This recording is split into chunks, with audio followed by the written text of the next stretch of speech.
Welcome to another episode of TB3 Sports. You're here for episode 18. It's been it was a pretty good week. You know, we had a big time USF win against Charlotte. We had a good Lightning week, 2-1 all overall. And if you're a Gators fan, you're sad. If you're a Seminoles fan, you're in a good mood.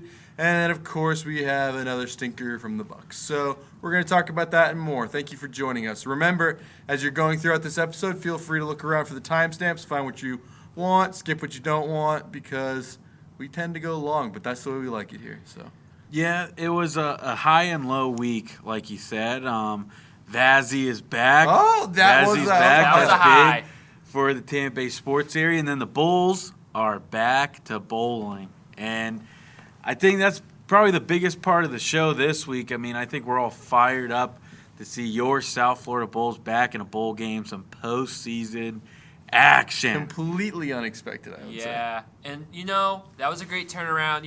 I know you guys see the bumper stickers, on the license plate, the whole house divided, that stuff. That was what TB3 was this week, because we had big rivalries.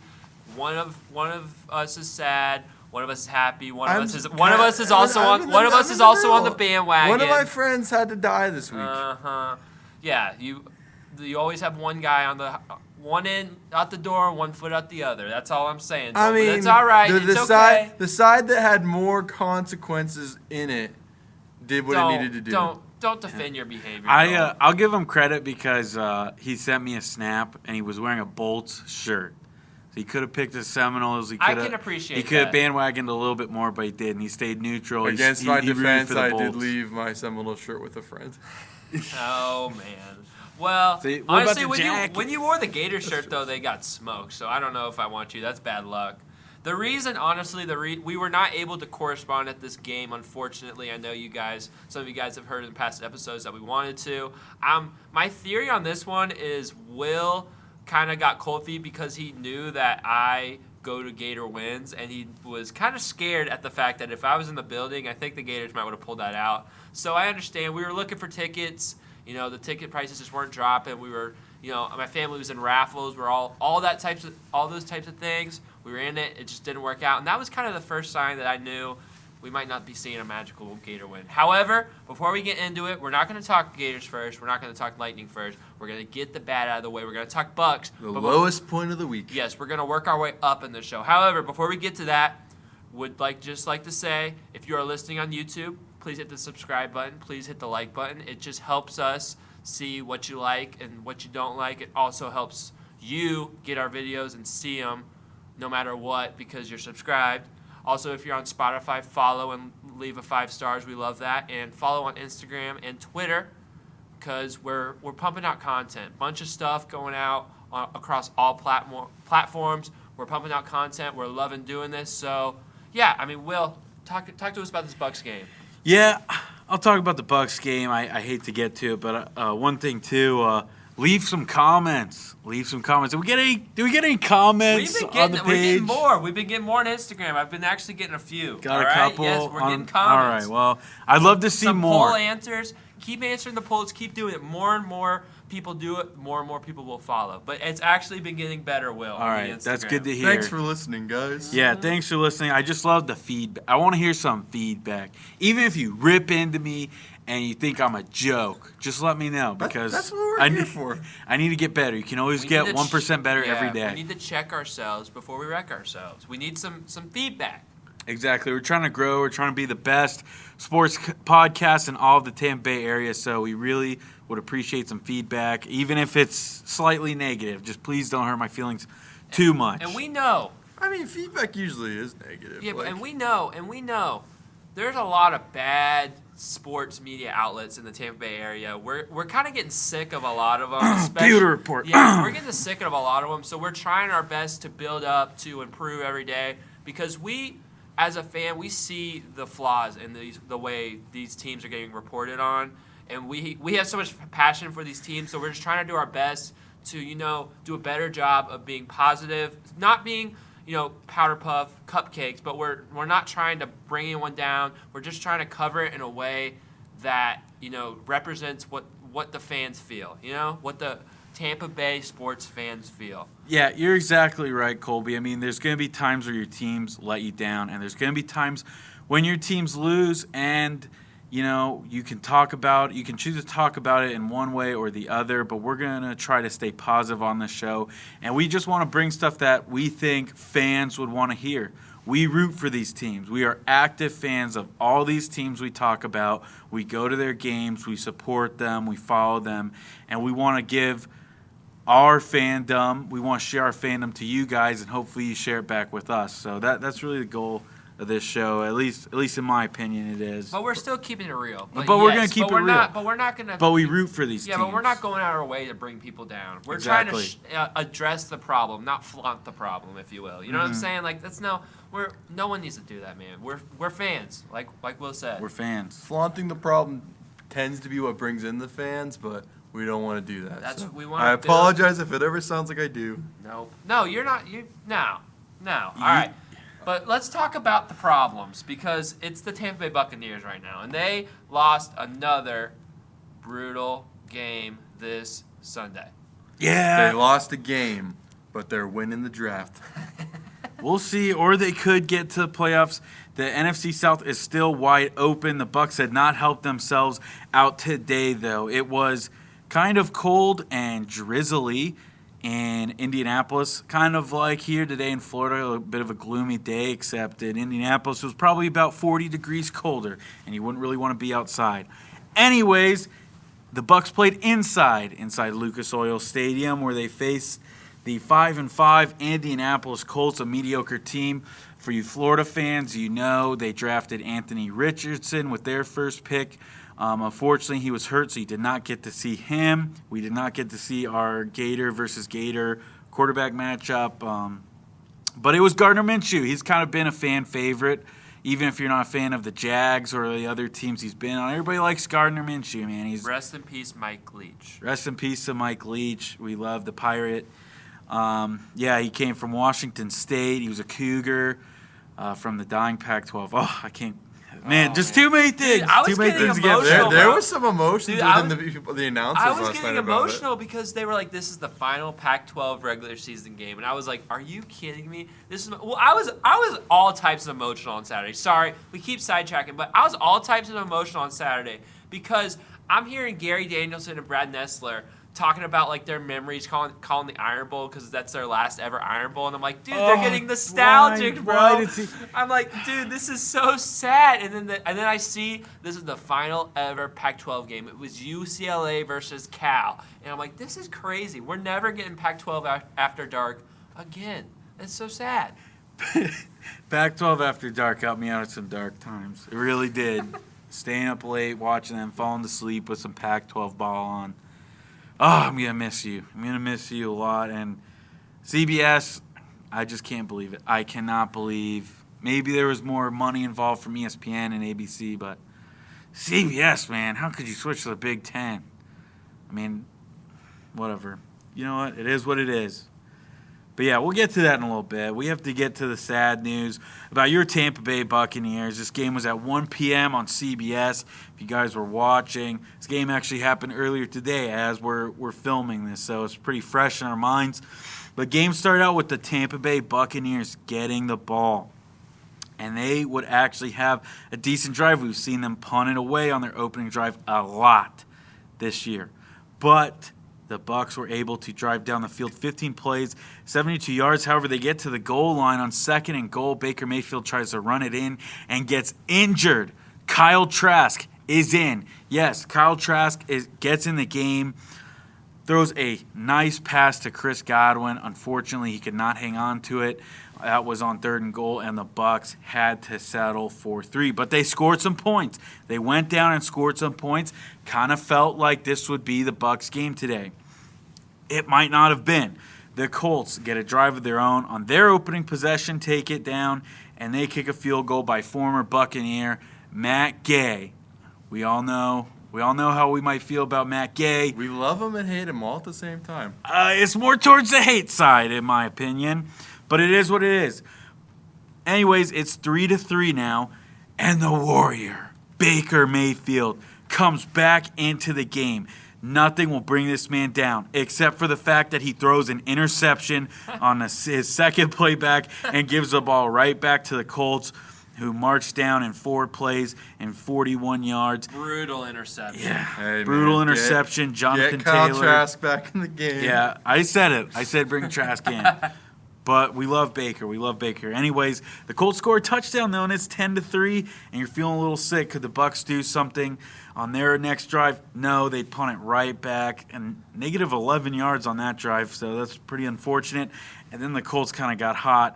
They would go right down the field again and score a touchdown. This time Gardner Minshew would run it in himself, getting fired up there. Didn't like to see that. When he gets hot, man, you better watch out. 17-3, though, and, oh, man, it got depressing. The Bucs, could they answer? Nope, they punt again. But on the next drive, the Colts kind of backed up deep thanks to the leg of Jake Camarda. And on the Indianapolis 14, Gardner Minshew would throw a pass, and it would be intercepted by Carlton Davis. We know the media's been hard on him, and he comes up with an interception. He's a warrior too, man. Just like this Bucs team, the Bucs had great field position, and they would score. Not a pick six like that kind of. He fell down. Yeah, it was Get your legs. But at least he got the man. pick. At least he got the pick. We've seen a lot of drops from the secondary. Foreshadowing. Yeah. But anyways, the Bucs, they already had the ball on the 16-yard line. It took them 3 plays, and Baker Mayfield would throw to a wide-open Mike Evans, touchdown Tampa Bay. It's 17-10. That was really it for the end of the first half. A couple punts by each team, and then Matt Gay misses a field goal. I know what that feels like, Indianapolis. Anyways, start the second half. The Colts get the ball to open it up, and they would march down the field and kick a field goal. Matt Gay redeemed himself, I guess. It's 20-10. The Bucs would punt the ball away, and the Colts are looking to put the nail in the coffin. But on 4th and 6, Gardner Minshew looks to pass. He throws, batted away by D. Delaney, and the Bucs will get the ball right back. There's only a minute left in the third quarter as the Bucs get the ball, and they would take it all the way down the field into the fourth quarter, and Mayfield would find Mike Evans again for his second touchdown of the day, and it's 20-17. There is some hope left with this Buccaneers team, but unfortunately, Indianapolis, the very next drive would march right down the field and score a touchdown. It's 27-17. There isn't much time left. 7 minutes. The Bucs need a field goal and a touchdown just to tie it. And in 9 plays, 69 yards, and 3 minutes of clock, the Bucs would get that. You'd love to see a touchdown there, but it is what it is. It's now 27-20. The Bucs need a stop. There's 4 minutes left in the fourth quarter. They need to get off the field and give their offense a chance, and they would do exactly that. They'd stop the clock with about 2 minutes left. 2 minutes to get a touchdown. We've seen some late magic from this team, or close, at least close to it. They're gonna put some pressure on Indianapolis, but unfortunately this time Baker Mayfield gets sacked, fumbles the ball. The Colts recover it. The Bucs have no timeouts. That is the end of the game. The Bucs lose 27-20. That last Colts drive, you felt good. They only took a minute and 49 off the clock. It was like, ooh, Bucs might be doing this. Bucs might be doing this. And then we fumbled. That's my take on the game. Yeah, it's kind of just same old Bucs. One facet of the game, they play well. The other facet lets them down. And then one facet of the game improves, and then the other facet goes back to playing poorly. It's frustrating to watch this team, man. It really is. There's ample opportunities in this game to win. I look at the Bucs being 1 for 3 in the red zone. This has been a story for the last couple of weeks. We know how good the Bucs red zone defense is. It's best in the NFL, but that really doesn't mean anything if you can't score in the red zone. It comes out as an even wash. So, to not capitalize on these opportunities, especially like Will said on that drive, to cut the lead to 27-20, to not get a touchdown there where you had first and goal at, I think it was the 6-yard line or so. You got to punch these. You got to capitalize on opportunities. You have to find a way to make winning plays. And the Bucs we've said this for the last, 4-7, the last 6 games. The last 6 games, they're not making winning plays. They're not doing it at all. Yeah, it's frustrating. It's very frustrating. You look at a game like this, Indianapolis just let go to Shaq Leonard. They had a couple injuries on both sides of the ball. And I know the Bucs were injured as well, but this was a winnable game. This was a winnable game. And a game that I think, if I was in the Bucs locker room, I'd expect that they felt like they really should have won this game. It was probably a pretty quiet locker room. Probably pretty quiet. You just you were able to match points for most of that game. And you have it within 3, and to give up a touchdown right away to put it down by 10. I mean, that's just, you can't let that happen. Your offense has some momentum. Really the Bucs only had one drive before that in the second half when they scored the touchdown to make it 20-17. So, your offense has some momentum. They came out in the second half, did what they had to do, started scoring points, and then you give up a 5-minute drive, 75 yards. You can't let that happen. Let's see. Third down, you gave up a 4th down conversion. Yeah, the 4th down conversions in this game were absolutely backbreaking. Indianapolis finished off going 3 for 4 on 4th down.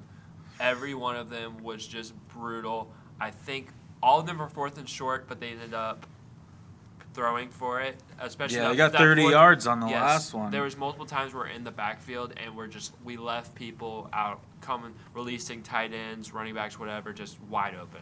So 3 for 4 on 4th down, which the Bucs actually did a pretty good job on 3rd down. They held Indianapolis to 2 for 11, but when you allow them to go 3 for 4 on 4th down, again, all that hard work you do on 3rd down, it just washes out. All that hard work you do on the red zone defense just washes out when you don't score on offense. So the Bucs they're just not helping themselves out. I look at, Baker Mayfield got sacked 6 times today.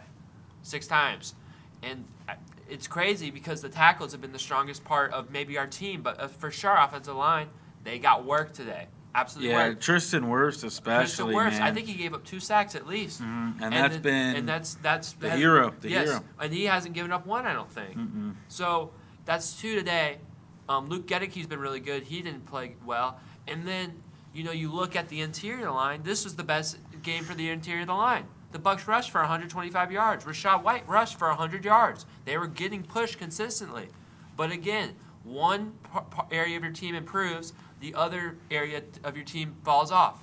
It's crazy. It's just crazy to see this happen every week. And I don't really know why. It's like an enigma. You've seen every part of this Bucs team be effective. Be effective like a playoff team. You've seen it at one point of the season be effective like a playoff team. Each and every part of this team now that we had a good running game. But they just never show up at the same time. And they never even show up enough of them to win ball games. It's You'd brutal. think it'd be something where it'd be like contagious, like the offense wants to be good because the defense has been good, but it's like the exact opposite on this team where the contagiousness is not there. Yeah, I think, like you said, Colby, I think you said it so good. We've seen how good this team has played, both sides of the ball. And I'm still waiting. I guess maybe not so much waiting anymore. I'm hoping it comes together before it's too late, because I think in my head after watching all these games, if they just put it together, man. It could go from an okay team to a really good team fast. And especially after today, it still bothers me too. There's a lot of stuff I like to see. I've been begging them. Let's see 100 yards from a ball carrier. Let's see it. And they got it. Let's see the defense play a little bit better without Jamel Dean, without Levante David. And for most of the time, they did step up. A lot of guys stepped up. But it's just like in crucial moments, you couldn't put it all together. You were able to put it together at some points in the game, but when it mattered the most, you couldn't put it together. Yeah, I agree, and I mean, also, you look at this. This is a common theme for Bucs wins and losses. They lose the turnover battle today. And not only do they lose the turnover battle, they also let the Colts convert 3 for 4 on fourth down. So that's basically losing the turnover battle. But Bucs had 2, Colts had 1. Both interceptions were pretty terrible passes, and then obviously that fumble was killer for more ways than one. But it's just the Bucs. We've seen it. They have to win the turnover battle, and it's not surprising that they lost it today, considering they lost. So. Do we want to see Kyle Trask next week? I think, we can talk about this, but I think we might because Baker Mayfield was seen heavily limping off the field today. I think he twisted his ankle pretty good. You got to think he was playing. He got it taped up, and you got to think he's playing off adrenaline. Popped a couple tramadol, some pain meds, went right back in the game. It's hard for me, especially against the Panthers at home, a game where you should be able to win with one of us playing quarterback. It's hard for me to see them put Baker Mayfield out in harm's way, especially when you feel like you have a good backup in Trask, and if if Baker's not mobile either, that takes away a lot of his game as well. Mm-hmm. So I think it would be wise, unless he has some crazy healing or the ankle injury kind of isn't something that lingers, to play Trask this week. I'm not expecting it. I just don't think Trask is the type of guy to sit out like that, but I'd like to see it. Yeah, that's the thing. I don't think Baker would ever go out on his own accord. I think he'd have to have his arm falling off, and then maybe he'd consider it. I expect him to play. I expect him to play every game this year because I still think he deserves it. And granted, he played decent today, but I do think he made some costly mistakes. I think that pick killed their momentum, right off the rip. You come right back in. You guys should have scored on that first drive, but you still had a decent drive, and then come in and give an interception. Literally, right off the rip, hurt them a lot. I know he can't control getting sacked. You just like to see, come on, man, just got to hold on to the ball. Got to hold on to it. Yeah, but also he can't control his pocket presence, which was not good today. I'm not saying it's really his fault. You just wish, come on, man. Well, but there's a couple times he held onto the ball way too long, where he's just dancing in there, and it's like you got to get out and throw the ball away. There's no reason for you to be in there, and obviously today the Colts have a lot of lanky defensive linemen. They batted this pass down about 4 times, which really hurt. And that's something you're just going to get with Baker. Unfortunately, he's a short quarterback. They have a bunch of really tall ends. I think DeForest Buckner's 6'7". That dude's giant. Yeah, he's a giant person. So it's going to happen. It's not that, but his pocket presence and his just feel of the linemen was not good today. It was not a very good Baker Mayfield game today, in my eyes. Yeah, he tries to force a play too much. I think that's his issue. He holds on the ball way too long, and he tries to make something happen, and it's at some points it's what? You can't really blame him. The offense looks so dormant. He's trying to make a play, but yeah, you gotta get rid of the ball. Can't take sacks because he is elusive. That's the difference with Brady. If he wasn't throwing the ball right away, he's getting sacked. He's not escaping anybody. Baker has at least a chance, but he's not elusive enough like Lamar where he can make any play happen at any given moment. So the run game was working good today, though, so usually I can justify it. But today it's maybe we should have handed the ball off a little more. Mm-hmm. Yeah, and that's my other thing with Baker, though. If he's not able to be mobile, I think we might see Kyle Trask this weekend. I think he got rolled up pretty good, and I think he's playing off a lot of, he's gritty. He's playing off a lot of toughness and adrenaline, and I just think that ankle might swell up and it might just be too much. I think he might be out a week or two. To be honest with you, that's what I think. I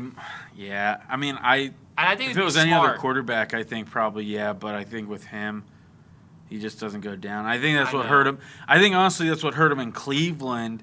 Was his refusal to go out after that shoulder injury, and it made it worse. That's where I think the Bucs should save him from himself, honestly, because it's the Panthers. You're 4-7. Every game matters. It's the Panthers at home. I think let Kyle Trask rip it, man, for a week. there's really, and maybe you have Baker available on the sidelines if it goes sideways, but I think at this point, you've seen how injuries have kind of just slowly, put Baker down the path. I know that was a shoulder injury. That's different for a quarterback, but still, you got to kind of protect Baker from himself in my eyes. I mean, that's the right thing to do, but you've seen this coaching staff. This coaching staff is a group of yes men. Like, they don't do the things they're supposed to do. So I fully expect him to be on the field next week playing. Yeah. Hopefully he's 100%, but I don't see the coaching staff making that kind of a decision. Well, they don't really make that. It'd be more of the medical staff and the team doctor. They don't really have anything to do with it. The head coach probably has the final say, though. No. You don't think so? No, not anymore. Yeah, and I mean, I don't really want to beat a dead horse, but I am with Joel in this way. If you can't get your all facets of the game to work together, you do have to look at coaching. At some point, you do. I know we've already had this discussion a couple weeks ago. I don't really want to discuss it more, but I do think on this we're on a one-way road to a Todd Bowles firing. In my eyes, unless the Bucs, are able to put the emergency brake on and go for a playoff berth. But I think Todd Bowles is consistently getting outcoached. And, I mean, that's about it. I mean, you basically have to look at that every loss. It's like, all right, how are we outcoached in this game? It's true. Yeah, I don't know. I just still think, looking at the schedule, you got to think we have a tougher schedule because we placed number 1 last year in the NFC South. So we play all the number 1 teams from the NFC. That includes the Eagles. We had to play, the NFC North this year. Had to play the Lions. So you're going to have tough games, and I think you both said 10-7. I said 9-8.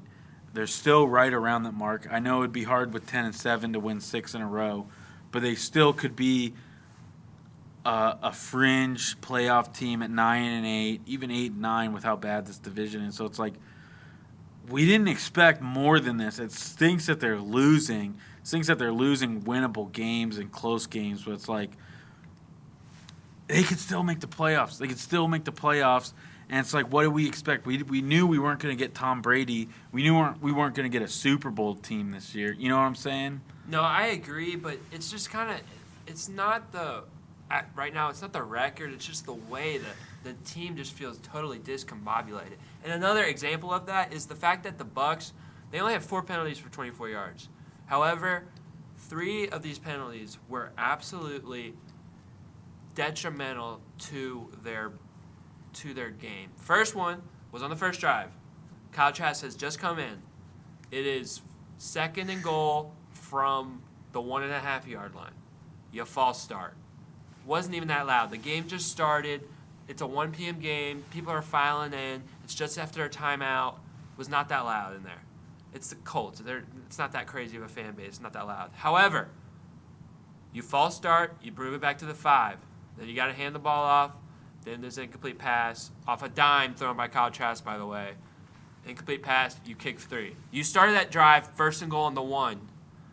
I was not really a fan of the quarterback sneak. I don't think we really have that in our arsenal. I would rather just hand it off to Rashad with the nose he's had for the touchdown, for the end zone. But yes, first costly penalty. Second costly penalty, Bucs are driving before halftime. They are on the Colts side of the field. They get a gashing run play. Defender is behind Rashad White. No chance of getting him. Aaron Stinney tackles him. I think it was a questionable call. I thought it was a very soft penalty. However, Aaron Stinney had his arm wrapped around him, and the defender went down. Was there a flop involved? Sure. However, Aaron Stinney didn't need to do that. Rashad White was passed. Rashad White has shown the whole game he's able to break tackles. No need to do that. Completely derailed the drive. No points before halftime. Colts get the ball to start the second half. Second one. That is number 2. Number 3. Right before the 2-minute warning. Final drive of the game. Bucs have 2nd and 3. They're trying to get a playoff before the 2-minute warning. Baker Mayfield gets the playoff. First down. Chris Godwin across the 50. No. Person, I don't remember who it was. Sorry about that. Was not set. Illegal shift. Bucs go back 5 yards. They end up having to get it to 3rd down. 3rd down is where the Bucs get the fumble. So, I'm just kind of yapping at this point, but these are 3 penalties at the most crucial points of the game. They're at final drive, red zone, and final drive. That is the winning areas of football. That's where you win or lose football games. And we're not executing. And it's team-wide, not executing.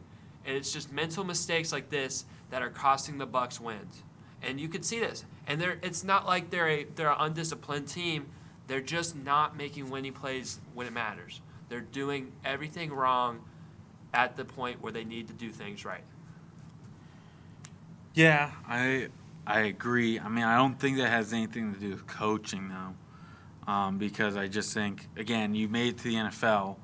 Some of the basic rules you're taught all the way back to when you first learned football don't hold.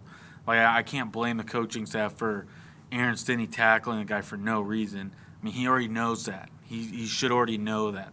That's stupid. I don't think you can blame the coaching staff for dumb penalties like that. I think the illegal motion, you could maybe blame that on coaching, but again, it depends on what do you remember the player it was? I think it was Rashad White. It was a receiver or a running back. It was a Rashad White or maybe Trey Palmer. Yeah, even so, I mean, it stinks that there's crucial penalties at those moments, but my thing is I'm just tired of everything crumbling when it matters most every week. And it's just it's every week, man. It's a defensive crumble this week, an offensive crumble next week, penalty, special teams. It doesn't matter. And I just think when that's an organization wide, you're crumbling when they need you the most. I think that some of that has to go on coaching.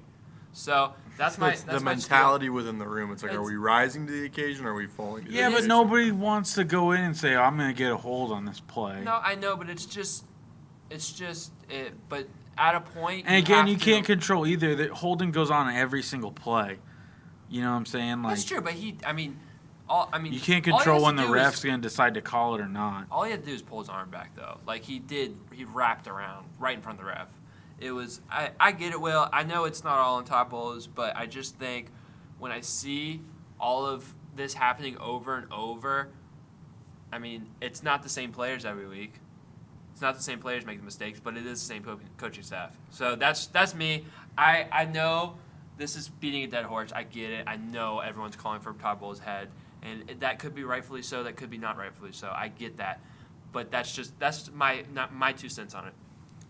I mean, we see it every week, so it's just something we're addressing. And yes, it's just the elephant in the room. Yeah, but I mean, my thing is like saying like you can't suit up and play. All you can do is sit there and coach. So it's like mistakes. There's some mistakes where it might be schematic. I think, okay, here's my quarrels. Like things like in the Buffalo game when you blitzed Christian Eisen on that 4th down play against Buffalo, when you should have had somebody. You should have had a better play than that because you should have had somebody lined up on the best receiver, one of the best receivers in the NFL, and you let him go wide open. Things like that make me mad. Players making mistakes, like I said, you can't blame the coaches. These guys are in the NFL.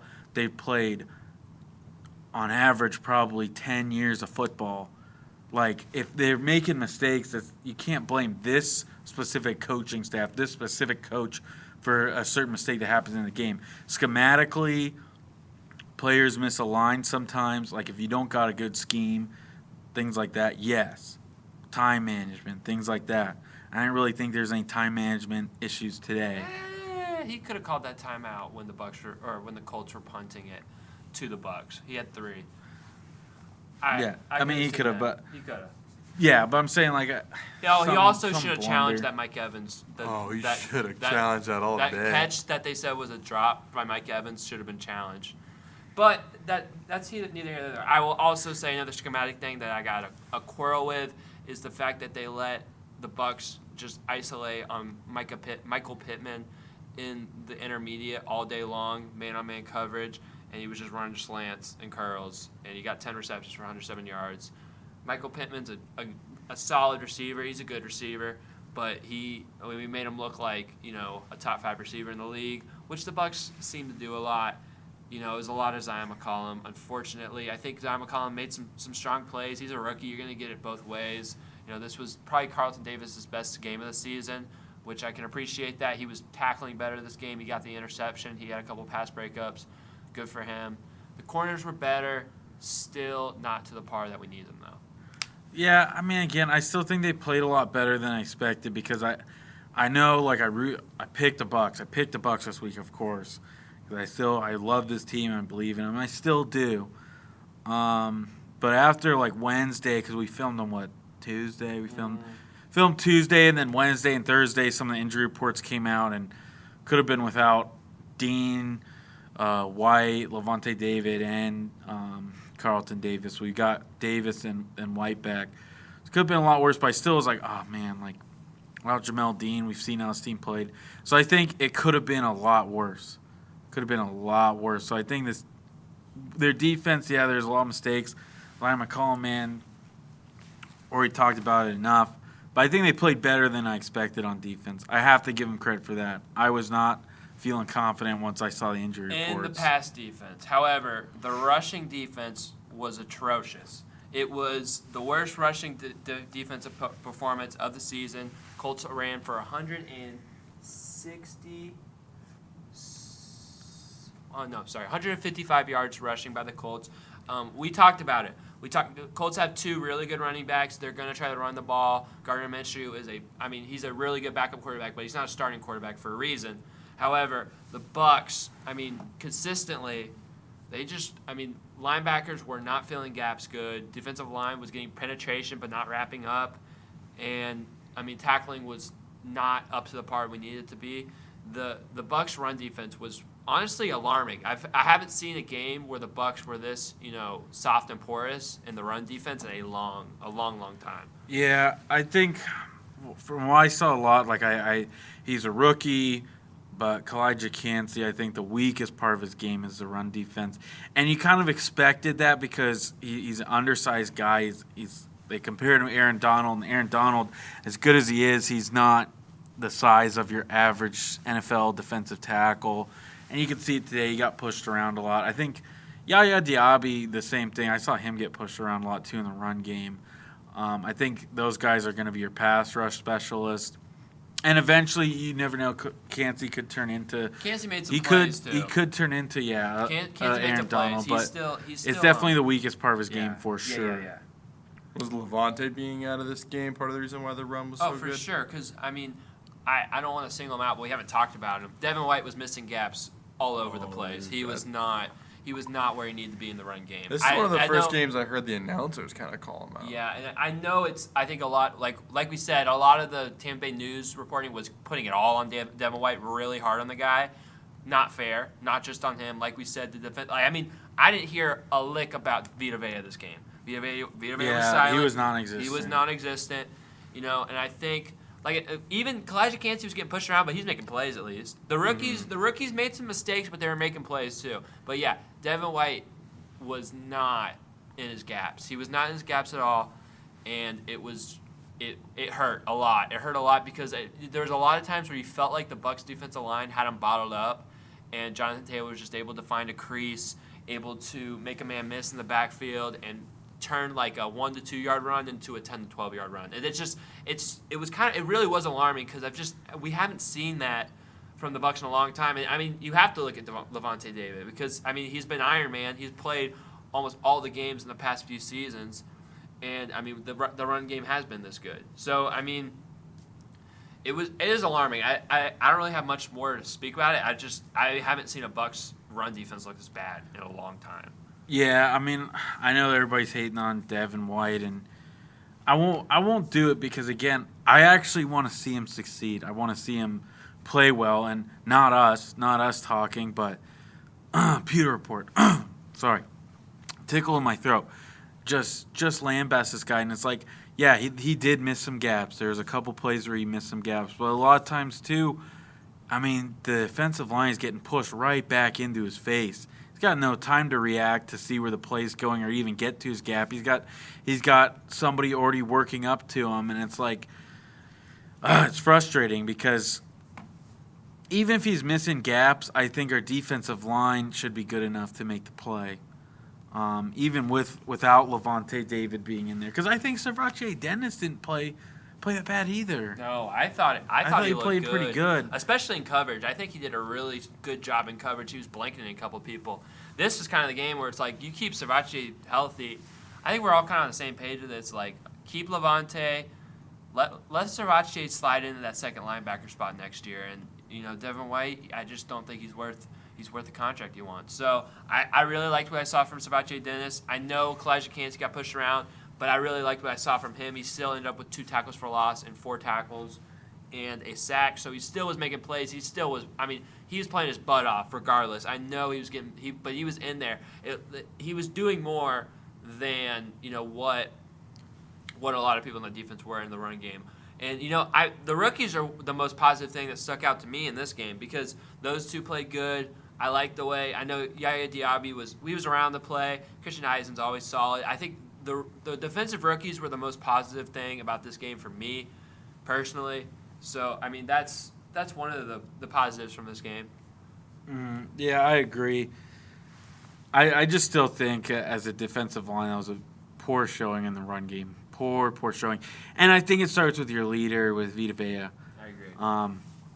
Love the guy, and he's made some great plays this year all around. But I just think you can't be non-existent on that D-line. He's too good. He's you too just good can't. to be. You He's too can't. good to be Were they like double teaming him or something? Even so, man, this dude's like, what, 380 pounds? Like, he usually, absorbs the double team, and they were kind of pushing him around this game. So it was, that is probably the biggest reason. It's just sometimes you have off game, man. And should we rely this much on Vita Vea?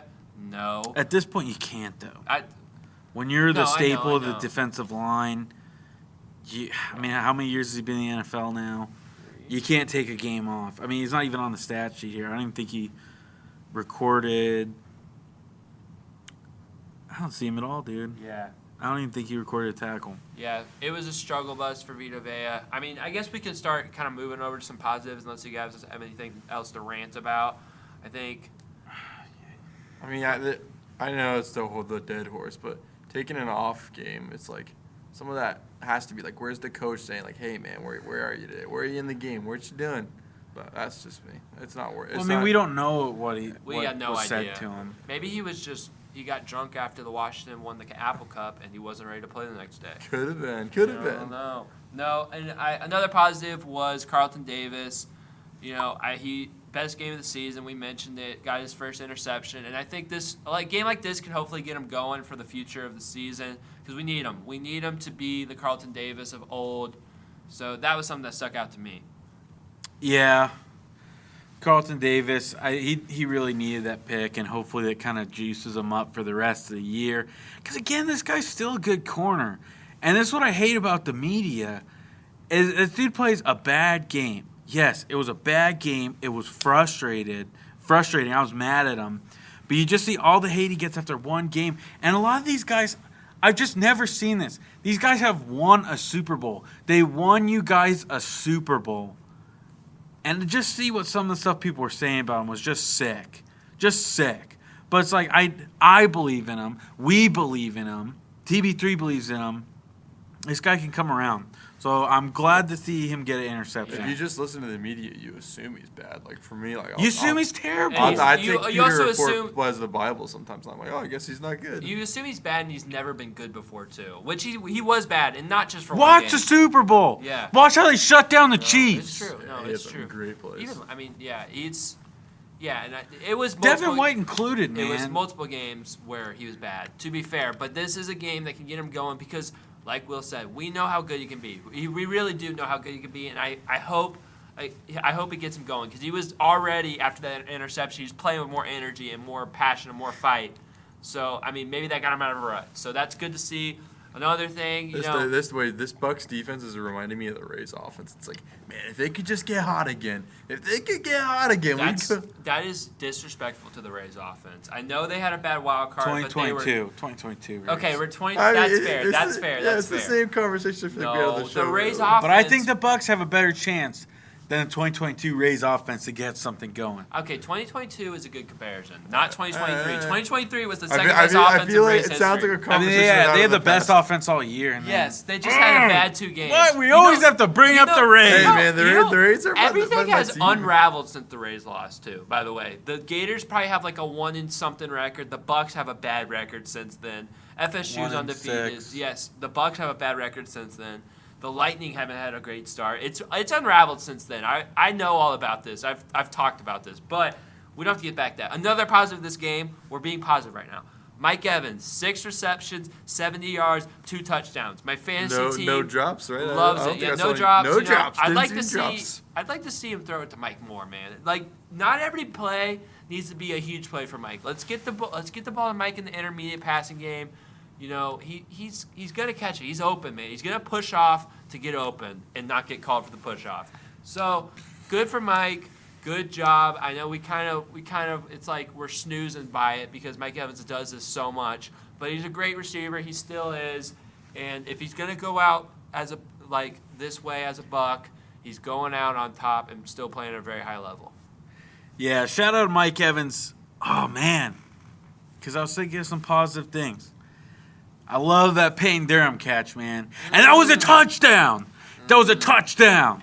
That was a great catch. That was absolutely a head-top catch. And obviously, Rachaad White, 100 yards rushing, 14 yards receiving. Great game, great game. Is that the first 100-yard rusher for the game or for the season for the Bucs? Oh, yeah, 100%. Yes, yep, that's crazy. Good for you, Rachaad. He's been running so much better. Any type of space this guy has, he takes. And I know there were some critics, but I think it's obvious that it was all O-line. Honestly, and I was one of the critics. I think I was a little critical of his patient running style, but as Aaron said, he's been an interior offensive lineman. As he's got more space throughout the season, he showed that he can be running back 1, and I love that. Even when he's banged up, too. You could tell he wasn't running with his same ferocity he normally was, and he was still running really effectively. So good on you, Rachaad White. Good on you, Mike Evans. Good on you, Carlton Davis. So next week, boys, let's put it all together. Yeah. And you have the chance to, is that good? That's a good segment, right? Yes. You have the chance to do it because December 3rd, yes, we are getting to the month of December. The Bucs are at home against the Carolina Panthers, who are 1-10. That's right, 1-10. They got the first overall pick this year and picked up Bryce Young from Alabama. Oh man, it's been pretty iffy for him. 1,600 yards, 9 touchdowns, 8 interceptions. Man, that's not what you want to see from the first overall pick, your franchise guy. Looking like they might have picked their own guy right now. Yeah, well, it's also looking like they have a terrible offensive line, which they do. Terrible. Bad offensive line gives him no protection or time. I'm still not giving up on Bryce Young yet, but, you know, it's come out today that Frank Wright is scorching hot. It's only his first season, and he's already starting to be ran out of Carolina, which is crazy. So, I mean, you got to give a coach 2 years. This team is in disarray right now. They are in disarray. They're searching for anything. They have 1 win on the season. It was against the Texans, so that's crazy. But it's 1 win on the season. They would want nothing more than to spoil our playoff chances.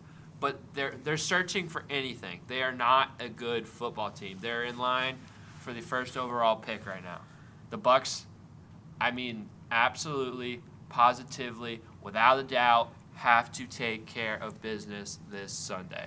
Yeah, and this isn't the same Panthers team you saw last year who were also equally as bad, but somehow torched the Bucs with Tom Brady at home in Carolina.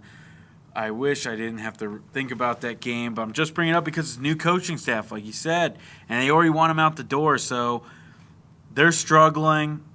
You know they're going to be hungry for a win. You'd love nothing more to go in to kind of the top dogs in the NFC South for the last 3 years. Love to come in and spoil their day, but they're a struggling team. And they don't have a whole lot to work with. They got DJ Chark as wide receiver. He's decent. Terrence Marshall, decent. They got old Adam Thielen. Miles Laviska Sanders. Shenault. Miles Sanders is your tailback. He's a decent back. We saw him in Philadelphia. He'll get most of the carries. And Chuba Hubbard, he's decent. So, there's some guys on this team. There's some guys on this team who can make some plays. You got your boy Brian Burns. Oh man, Brian Burns is gonna be a problem. Yeah, he is. If you had trouble today, Tristan Wirfs and Luke Gedeke, get ready because Brian Burns is coming in. Spider-Man, got to shut that guy down because he will cause some problems for you. You got to shut him down. They got Yetur Gross-Matos. He's decent outside linebacker. He might make some plays. Shaq Thompson. Is he even playing? I have no idea. I don't follow the Panthers at all. Like, this is a team of mystery. And I feel like Lamar Jackson. Lamar Jackson? No, not that one. Defensive back. Long story short, this is not a good football team. They've won one game all year. I'm saying it again. One game. We don't want to double that this Sunday, all right? We have 2 games left with these guys. Absolutely need both of them. This is the stretch of the season where it's getting dire. You have to start winning some football games. You've got to put it together. Todd Bowles, you're coaching for your life. Baker Mayfield, you're coaching for a job. All of you guys it's desperation time. There's so many people playing for contracts right now. You guys have to come together, band together, and play winning football. And you got to do it starting this Sunday. Protect your quarterback. Win the turnover battle. Simple things like this. There's nothing complicated about this game. This is the game the Bucs should win and should win handily. Don't do anything to change that. Like I said, no mistakes. Don't miss field goals. Don't do anything like that. Just, win the turnover battle, win the line of scrimmage, have yourself a nice, easy Sunday. Yeah, pass rush. That's what we'd love to see, and that really just will crumble, I think, any chance the Panthers have. I think we talked about this whole show, talked about the Bucs putting it all together, and this is the perfect week to do it, the absolute perfect week to do it. Let's put it all together. I think there's really nothing that they do special on either side of the ball. You got some playmakers here and there because you have that on any team. But this time, I think we were hinting at it all the whole time without maybe even talking about it or making it the emphasis. But I'm going to do it right now. Just put it all together. Perfect team to do it. They cannot play down to their competition. I feel like we're the type of team that does that. Like against the 49ers, we put up a pretty good game. But here against the Colts, it's like, we played down to our competition a little bit. So we need to put all the pieces together and play like we're the better team. So I'll go ahead and give my score, I guess. Not yet. Well, yeah, just last week we all picked the Bucs. All right. Joel, you said 20-13. I said 23-10. Colby said 31-13. Wrong. I wish it happened. Sorry to cut you off. But Joel, your prediction is? So I really want to pick the Bucs to lose. It's not me being negative. It's just I don't have any confidence in the Bucs, and I need the points. But I don't like it when I'm happy that the Bucs lost. So I'm not going to do it. I'm going to go, ironically, I didn't realize that was my score last week. I'm going to say 2013 again. I just feel like both these teams are field goal teams. Like, we get to the red zone, and it's like, let's just kick a field goal. But man, my heart says the Panthers will lose, the Bucs will lose, but I got to go with Bucs for the game. But your head says Bucs win. My desire to win this points game says Bucs. So Bucs win 20-13. I'm going to be more positive. I don't care if I don't get the point. I don't care. I want to see the Bucs win, and they should win, gosh darn it, and they should win big. Okay, they should win big, and you know what? I'm going to predict that it all comes together this week. We've been waiting for it. They're battling for the playoffs. The time is now. The division is ours. NFC South, we still run it, baby. We still run it. So give me Bucs 27, Panthers 6. Ooh. Missed extra point or 2 field goals? 2 field goals. They can't score touchdowns on us.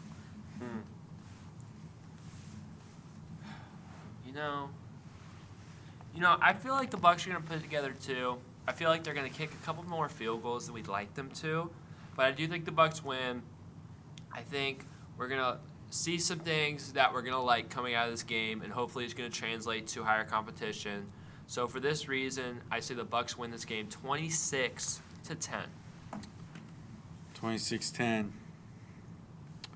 We like it. We like to see it. We're all going for the Bucs. I bet you there's other people. Beauty report. Oh, man, I just can't get this tickle out of my throat. But there's other people out there who probably don't think the Bucs will win. But we do, because we love this team, and we believe in them. We believe in the Bucs. They're going to get the dub. That game is at 4:05 p.m. on CBS. Late afternoon game. Oh, dude, I didn't even know that. I forgot it got flexed, dude. That's crazy. We going? Yeah, hey. I saw tickets are as low as $35. Just like gonna go. Ooh. Oh, man. Hey, No, we're bad. We're bad luck. I don't think I've ever been to a regular season Bucs win. It's time to change that. There's always a time dude, to I change think they're. that. Dude, I just. The NFL's rigged if they lose. I think I'm like 0-4. Hey, I am. It's never been a better time to go 1-4. It's true. Yeah, I'm 0-3. Man. All right. You know, Gotta change it up. This is the year. You know, hey, we might be there, but yes. Was it Fox or CBS? CBS, which is weird. It's an NFC game. Sunday, 4:05, CBS. Bucs host the Panthers in Raymond James. You heard about the ticket prices; they're low. So let's still pack out Ray J. Let's still show your support to the Bucs. The season's not over yet. Let's give these boys some energy for the stretch run of the regular season. All right, let's do it. Let's do it. Fire the cannons. Speaking of energy, the Bolts are buzzing right now as the Tampa Bay Lightning go 2-1 last week. However, if you listened last week, you already know we recapped this first game, but I'll give you a short summary. On Monday, November 20th, the Lightning break the curse. I won't say enough about this. The Lightning break the overtime curse. They get their first overtime win since December of 2022. They get this overtime win over the Boston Bruins. Oh, it's so sweet. It's so fitting. Not only that, we scored the goal, like the game-tying goal with 5 seconds. A game-tying goal by Steven Stamkos. A beautiful captain. pass. Beautiful pass by Kucherov with 5 seconds left. Ties the game. And then my boy Brandon Hagel scores the game-winning goal in overtime with a beautiful stretch pass from Victor Hedman. The Lightning win this game 5-4. And then the Lightning continue their homestand as they host the Winnipeg Jets. The Winnipeg Jets are coming in with a very solid start to the season when some people I think expected them to kind of fall off this year. I did. But they've had a really solid start, so good for them. One of my favorite teams to play with in Shell. I like their jerseys, but that's neither here nor there as we got to talk about this game because this game was kind of a crazy one as the Winnipeg Jets go up 2-0 in the first period. This 2-0 lead is punctuated by a Mark Scheifele power play goal, and it's not looking good. You know, a classic Lightning slow start, but then the boys start to get going as towards the end of the first period, Steven Stamkos, he is hot on the power play in his office, 2-1 Lightning. And, you know, you might not see a lot of goals in this period, but there was a lot of chances in this game. Very good goaltending both ways. Jonas Johansson, Connor Hellebuck, I think that's how you say your name. Yeah. Yep. Very good goaltending, but the only other goal in regulation was in the second period as Braden Point got another goal. He's starting to heat up and tied this game up 2-2. And that score would hold until overtime. And the Lightning continued their streak of winning in overtime. Yeah. Nope, the Lightning went back to old ways. The curse is back. As they start a new losing streak in overtime of 1 as they lose this game 3-2 in overtime with an Adam Lowry game-winning goal. So the Lightning are 1-1 on that homestand, and they take to the road. The Lightning were 2-1 on that homestand. They also beat the Oilers earlier that Saturday. My apologies. So the Lightning head on to the road. They head to Carolina for their third matchup with the Hurricanes on this young season. The Carolina Hurricanes. This is the game, right? This is the rubber match. This is the game. This is the game where Vasilevskiy comes back. Print the fax paper. I got 6 letters for you. I-am-B-A-C-K. I'm back. That was what Andrei Vasilevskiy said. It was like Gandalf coming back. Yes, it was. Gandalf, Vazzy the White comes back, and you heard that right. Andrei Vasilevskiy makes his season debut for the Lightning in Carolina. Energy is high. How will this game go? Well, it doesn't start off great, as towards the end of the first period, after Vazzy had a clean sheet for most of the first period, the Carolina Hurricanes get on the board. However, it was a lightning storm in the second period, as Steven Stamkos, Nikita Kucherov, and Braden Point all score power play goals in the second period to give the Lightning a 3-1 lead. However, Michael Bunting cuts into that lead on a power play goal of his own at the end of the second period, and we go into the third period. 3-2 is the score. The Lightning win. However, did you guys hear about the lightning storm? This was a lightning barrage, as in the third period of this game, the Lightning score 5 unanswered goals. In this third period, we're started off with a Brandon Hagel goal. Then we have a Luke Glendening goal. Then a Braden Point goal. Then a Nikita Kucherov goal. And then another Braden Point goal, giving him the hat trick. This was an incredible third period. I'm going to give you the stats right now. But Ronta on the Carolina Hurricanes only saved 6 shot attempts the whole entire game. They left him out to dry. They did. They should have yanked him. 42% save percentage. 42, absolutely terrible. Which means the Lightning the have worst a higher percentage since it's been recorded. Yes, and the Lightning have a higher shot percentage and goal percentage than save percentage from the goalie. Yep, and insane. And the Big Cat in his big game back had a .917 save percentage. He looked good. He made some really nice saves. And, yep, that was your Lightning. They win this game 8-2. They go 2-1 on the week, and they start their road trip off right in Carolina. I'm trying to find it, but Kucherov in this game went crazy. He had 2 goals and 4 assists. I don't know how many points that is, but that is so many points in a game. Oh. We're back. Yeah. We're back. You thought we were dead, but we're back. The Lightning are back. This was a great week. This was a great game. You know, this was one of those things where it was on Friday. I don't know what was going on. There's a bunch of sports going on, and I refreshed my phone. I'm like, oh, I wonder if the Lightning close this game out. 8-2. Are you kidding me? That is crazy. So this was a great game. It was one of the funnest games to watch. Like, it was just like pretty much every shot we took was going in the back of the net. Yeah, and like that's the thing. You mean to tell me these boys weren't fired up that the Big Cat was back? Oh, you think these guys weren't fired up that he was back? They put on a show for him. Yeah, I mean that got me so excited. They're like, take it easy, bro. We're gonna put 8 in the net for you. They were like, you're here just to watch on the ice how good we're gonna play right now. I know that gives me goosebumps, man, because you make it easy for him coming back. You don't have to make him play on his head. And you just dominate. You dominate what everybody thinks is a playoff team. And everybody says, I mean, they say it just about every year, but everybody's saying, you know, Carolina, this could be their year to win it all. And to go in there and just dominate for 3 periods for your goalie. I mean, what a game.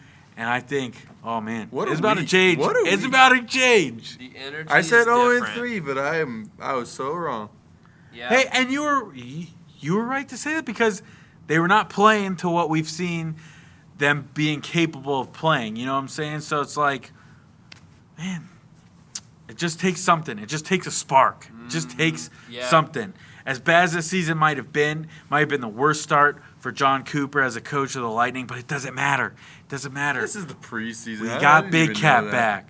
We got him back. And I mean, we survived the storm. Last I checked, we're in a playoff spot. I don't know if that's true as of Sunday night, but we were tied for one a couple nights ago. And I mean, there's no better spark plug than the best goalie in hockey. I mean, that's a heck of a spark plug. And Will's right, man. They looked absolutely.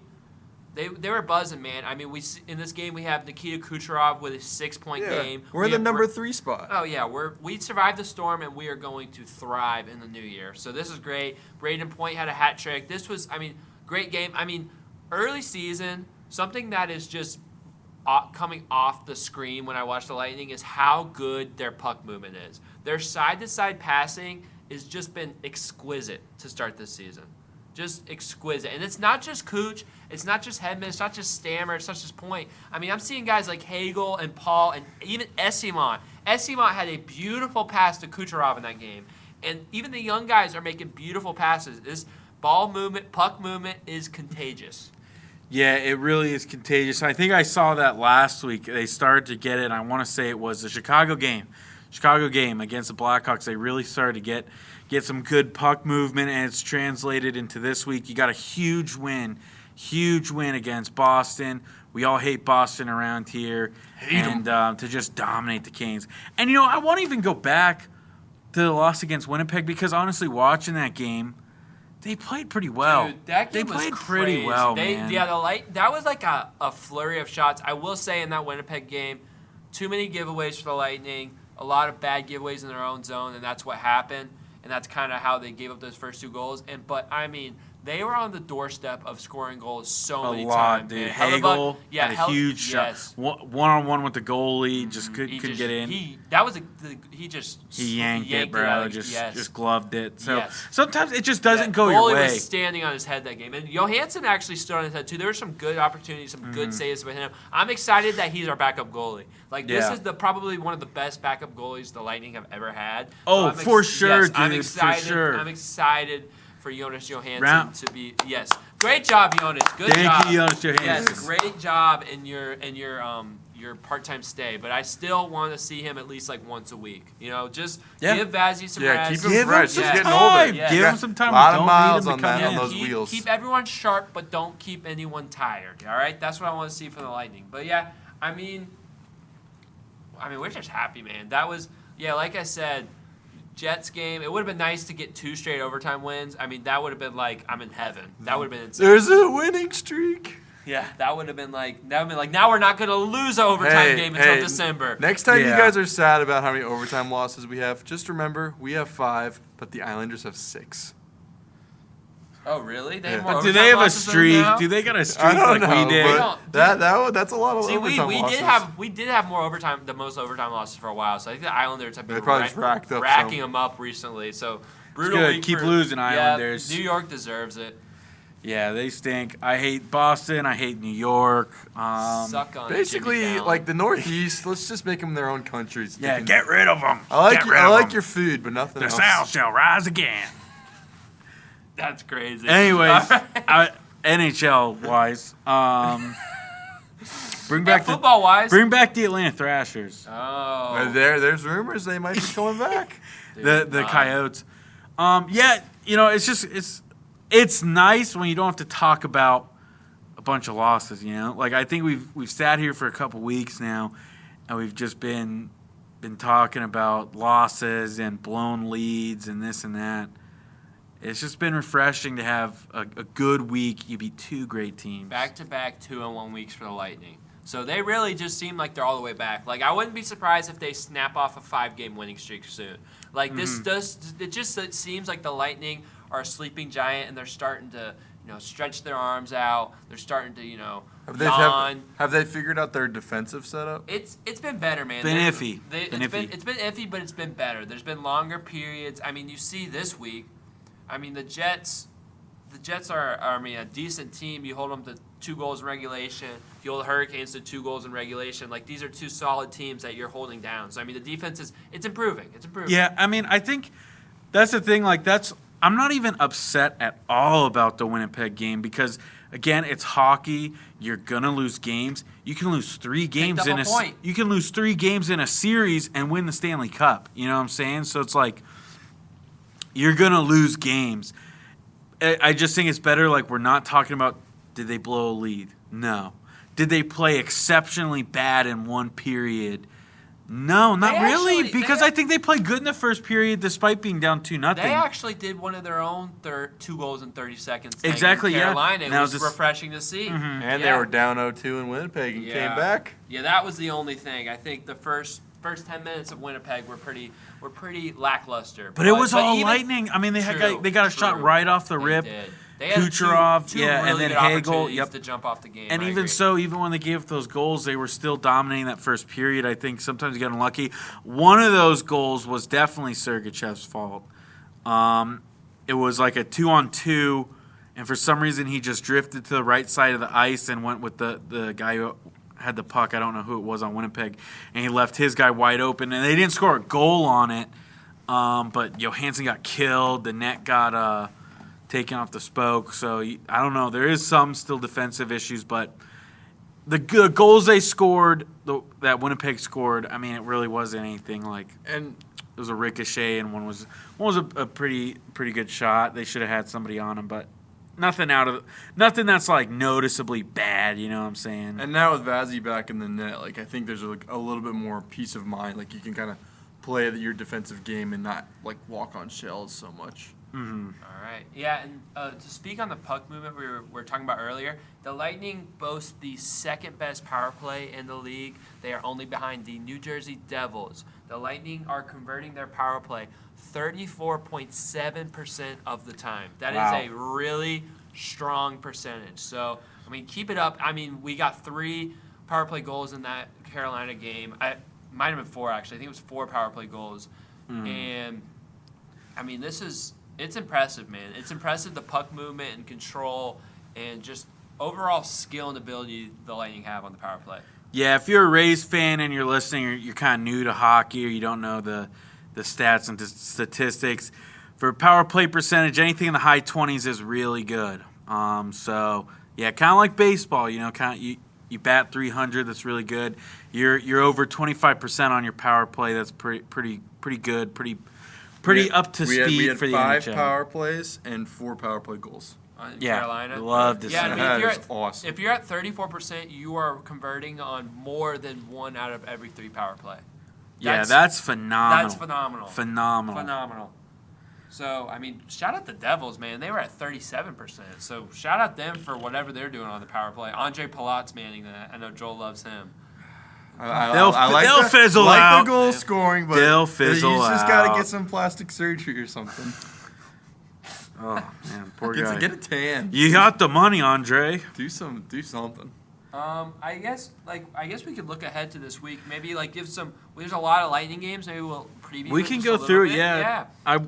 So we got big game on Monday. Monday 11/27. They're at the Colorado Avalanche. West Coast trip. Yeah, that'll be 9:00 on Bally.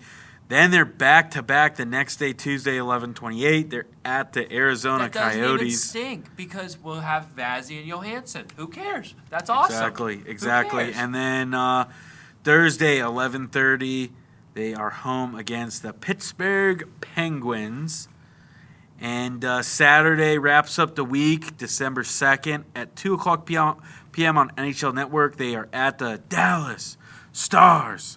A couple of Stanley Cup rematches this week, huh? Yeah, a couple of good ones and some not so good ones, but I think yet again this is a winnable week for your Tampa Bay Lightning. They can win a couple of these games, and they should win a couple of these games. Think start with the Colorado Avalanche. They're still a decent team from what we've saw against them in the Stanley Cup. They still got a lot of familiar faces like Nathan McKinnon. They're going to be a tough team, but I think Ross Colton. Yeah. Oh man. See our old. Bring him back. No, we don't need him. If Lightning got rid of him, we don't need him. We got Mikey Esimont. We got Esimont and Alex Barre Boule. So yeah, that's going to be a tough game. It's going to be a tough game, but I think you should win. Coyotes.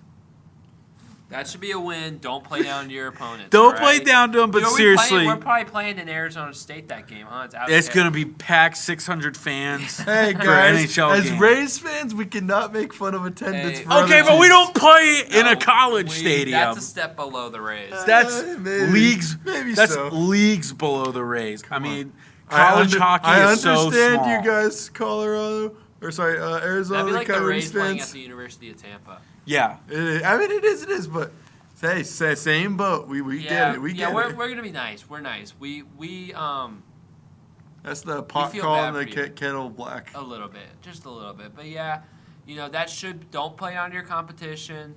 That's probably a Johansson game. Let's take care of business that game. And then, these Penguins are washed, man. These Penguins are not as good as they once were. It's the museum of the Penguins. Yeah. Yeah, Sidney Crosby getting up up there in age. He's got 24 points on the year, 13 goals, 11 assists. So, he'll do his thing. He'll always do his thing. But they have not won a playoff series since their last Stanley Cup win. Wow. Yeah, so they're in the museum era right now, the Detroit Tigers type of system, where they're just honoring the oldies. Yeah. Yeah, so I would feel good about that one as a Lightning fan. And if I'm correct, I thought the Stars were having a better season. They're having a decent start to the season. They're good, man. They're a good team. They're a good team. They picked up Matt Duchene in the offseason. He's a solid goal scorer. Joe Pavelski, the captain. Tyler Seguin. Do they not have? Yeah, they do. Where is he? Where's my boy? Jamie Ben's on there. Is Suzuki hurt or is he gone? What's his name? Hold on. Suzuki's on the Canadians, I thought. I don't know. But, yeah. Is that who I'm thinking of? Weird little quirk. Jason Robertson. He's pretty good. Oh, yeah, he's good. Defenseman. I got you. I don't know why I was mixing quirk those in the two schedule. together. We have at Stars on Saturday, and then we come back and play them at home on Monday. So that'll be a weird little 2-game stretch against the same opponent. The NHL always does stuff like that. Yeah, that's been popping up a little bit more. Also, we have 3 road games and then 1 home game against the Penguins. That's weird. Weird schedule. Yeah, weird to make them come back, especially from a West Coast trip, and then you got to go back out west. What are you doing, NHL? What are you doing? That's very weird. But, yeah, I see games that could be 1 hour loss. So I'll go first, or what we got? Yeah, you got 2 tough ones. Yes. 2 very winnable ones. Yes. So before I give you my picks, because I'm going to go first, before you go, I picked. Will's going to give you what happened last week for TB3. Joel, a.k.a. Simon Cowell, No, you said come on. the Lightning would go. It was a hard week. He said the Lightning would go 0-3, and Victor Hedman would score a goal. Unfortunately, you got neither. Colby, you said 2-1. You said Sergachev would keep it going. Fortunately, Sergachev did not get a goal, but you said 2-1. Mr. Jolly Roger always wins at the end, just like the house. Mr. Jolly Roger always wins. I said 1-2. I was kind of -2. I was on the negative side. I was feeling down. But You Braden were Point 5 got me. seconds away from that. True. That's true. I know. But That's the Lightning that stinking Bruins They game. broke the curse for me. Yeah, they did. They broke the curse, and Braden Point got me a plethora of goals. If only I could get a point for each goal. If only. But Yep. Let's see what you got, And Colby. you were anti that rule. All right, Yeah. so I'm going to go really boring Except if this it week. applies to me, then I kind of want it. I'm going to go really boring this week. I'm going to say the Lightning are going to go 2-2 this week, and Nikita Kucherov's going to score a goal. And if he doesn't get one, I'm officially a jinx. You know what? If you think you're boring, I say 2-2 with a Stamkos goal. Oh, we're going crazy at TV3. You know what? We'll get to the leaders of our prediction game at the end. But dare I be the Jolly Roger this week? Dare I do it? The baton has been passed. I think I'm doing it, All and I right. think I'm saying 3-1. I think the Lightning go 3-1, and they're not losing to the Avs. No, I'm not going to say that because it might be. I guarantee. I'm not guaranteeing anything because I tend to be board. wrong. I tend to be wrong. But for goal scorer, who could it be? Who could it be? I'm like 3 weeks on a streak of not getting the right one, so Give I gotta me- go Stamkos. Luke Glendening. Oh, Luke Glendening's he getting got- a goal. He got a couple goals. He got one against Carolina. I'm I feeling like it. confident. I like I'm feeling it. confident. Yeah, This I'm is Mr. this- I'm Jolly Roger now. This is the it's over me. 2 week that I need from Will here. Yeah, so that's With my luck, though, man. With my luck, 3-1's doable. 3-1 I don't think is I've for gotten- sure doable. Yeah. I've gotten a point every week. No, I didn't get one. Man, Sorelli. That week was depressing. Sorelli didn't get me a goal. But no, I'm confident. I'm now high on the Lightning. Vazzy's back.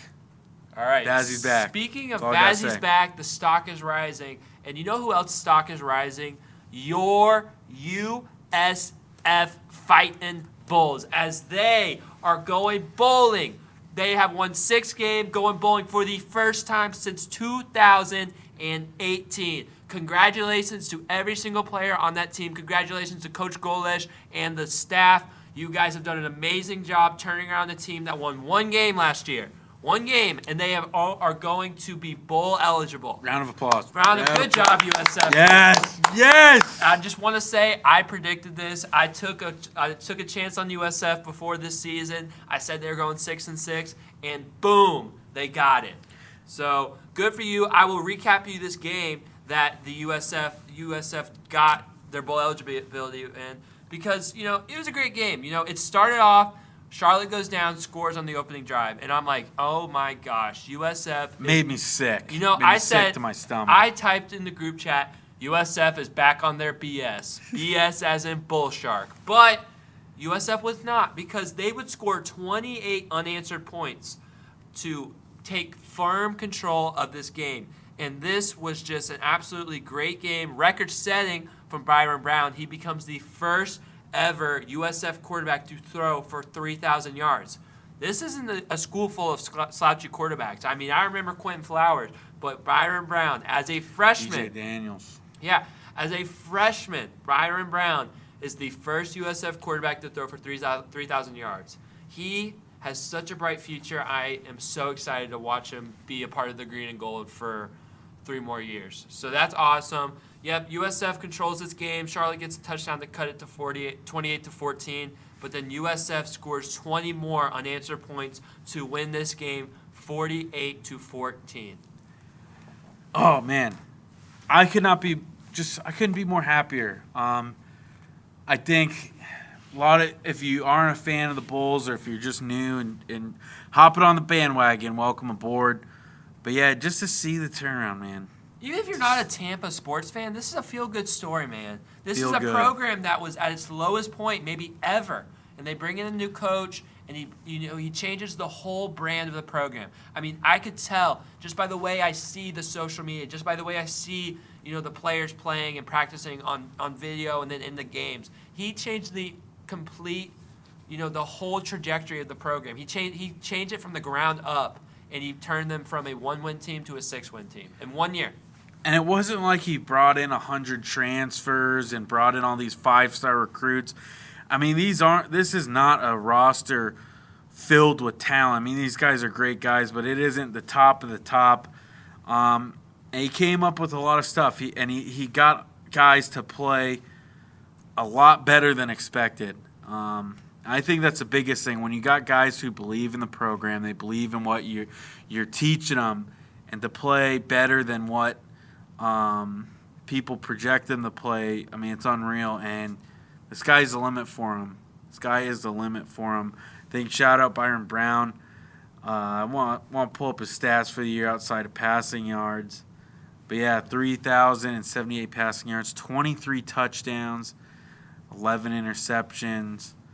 Gotta find his rushing stats too, man, because it's gotta be up there. So many guys on this team, man. So many guys on this team that have just stepped up.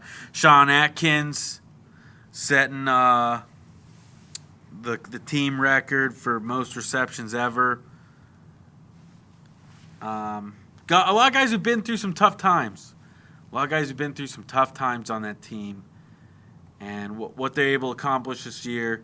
And you get, I mean, bowl games, it means a lot more than you think. A lot of people make jokes, stuff about this. There's nothing means more to these guys than get to play one more game, put on that uniform one more time. Get a ring. They all give out rings now. You get a trophy. I mean, this means so much to these guys, especially you put up with a lot. A lot of people could have left. There's a lot of guys like, again, Sean Atkins, he could have left. Didn't have to come back. Alex Golish, it's a tough job to take. Didn't have to take that job. I think that's USF, no offense to him, one of the least desired jobs in all of college football last year. And he took a challenge. And now you guys are going to a bowl game. And I'd say you're about a year ahead of what I expected you to be.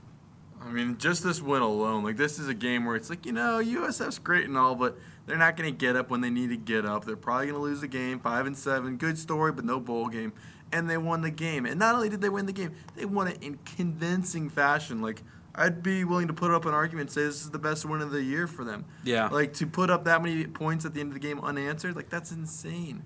So, it's great for the Bulls, great for the players, great for the fans. The offseason's way shorter now because we got a bowl game. Yeah. So it's awesome. Like I'm coming up here today. I only predicted like 1 or 2 wins. Like I was probably the negative. Yeah, we'll get most to negative that. person on the poll here. So like I'm eating my words and they taste great. Yeah, I mean USF. It's crazy. It's a crazy turnaround. You know, like Will said, this isn't like a Colorado turnaround. There wasn't people flocking from the transfer portal. This was truly a change of culture from the ground up, and you just got to commend this coaching staff and this program, honestly, the athletic director, everyone involved for just buying in and changing the whole thing. And this is not just a one-year thing.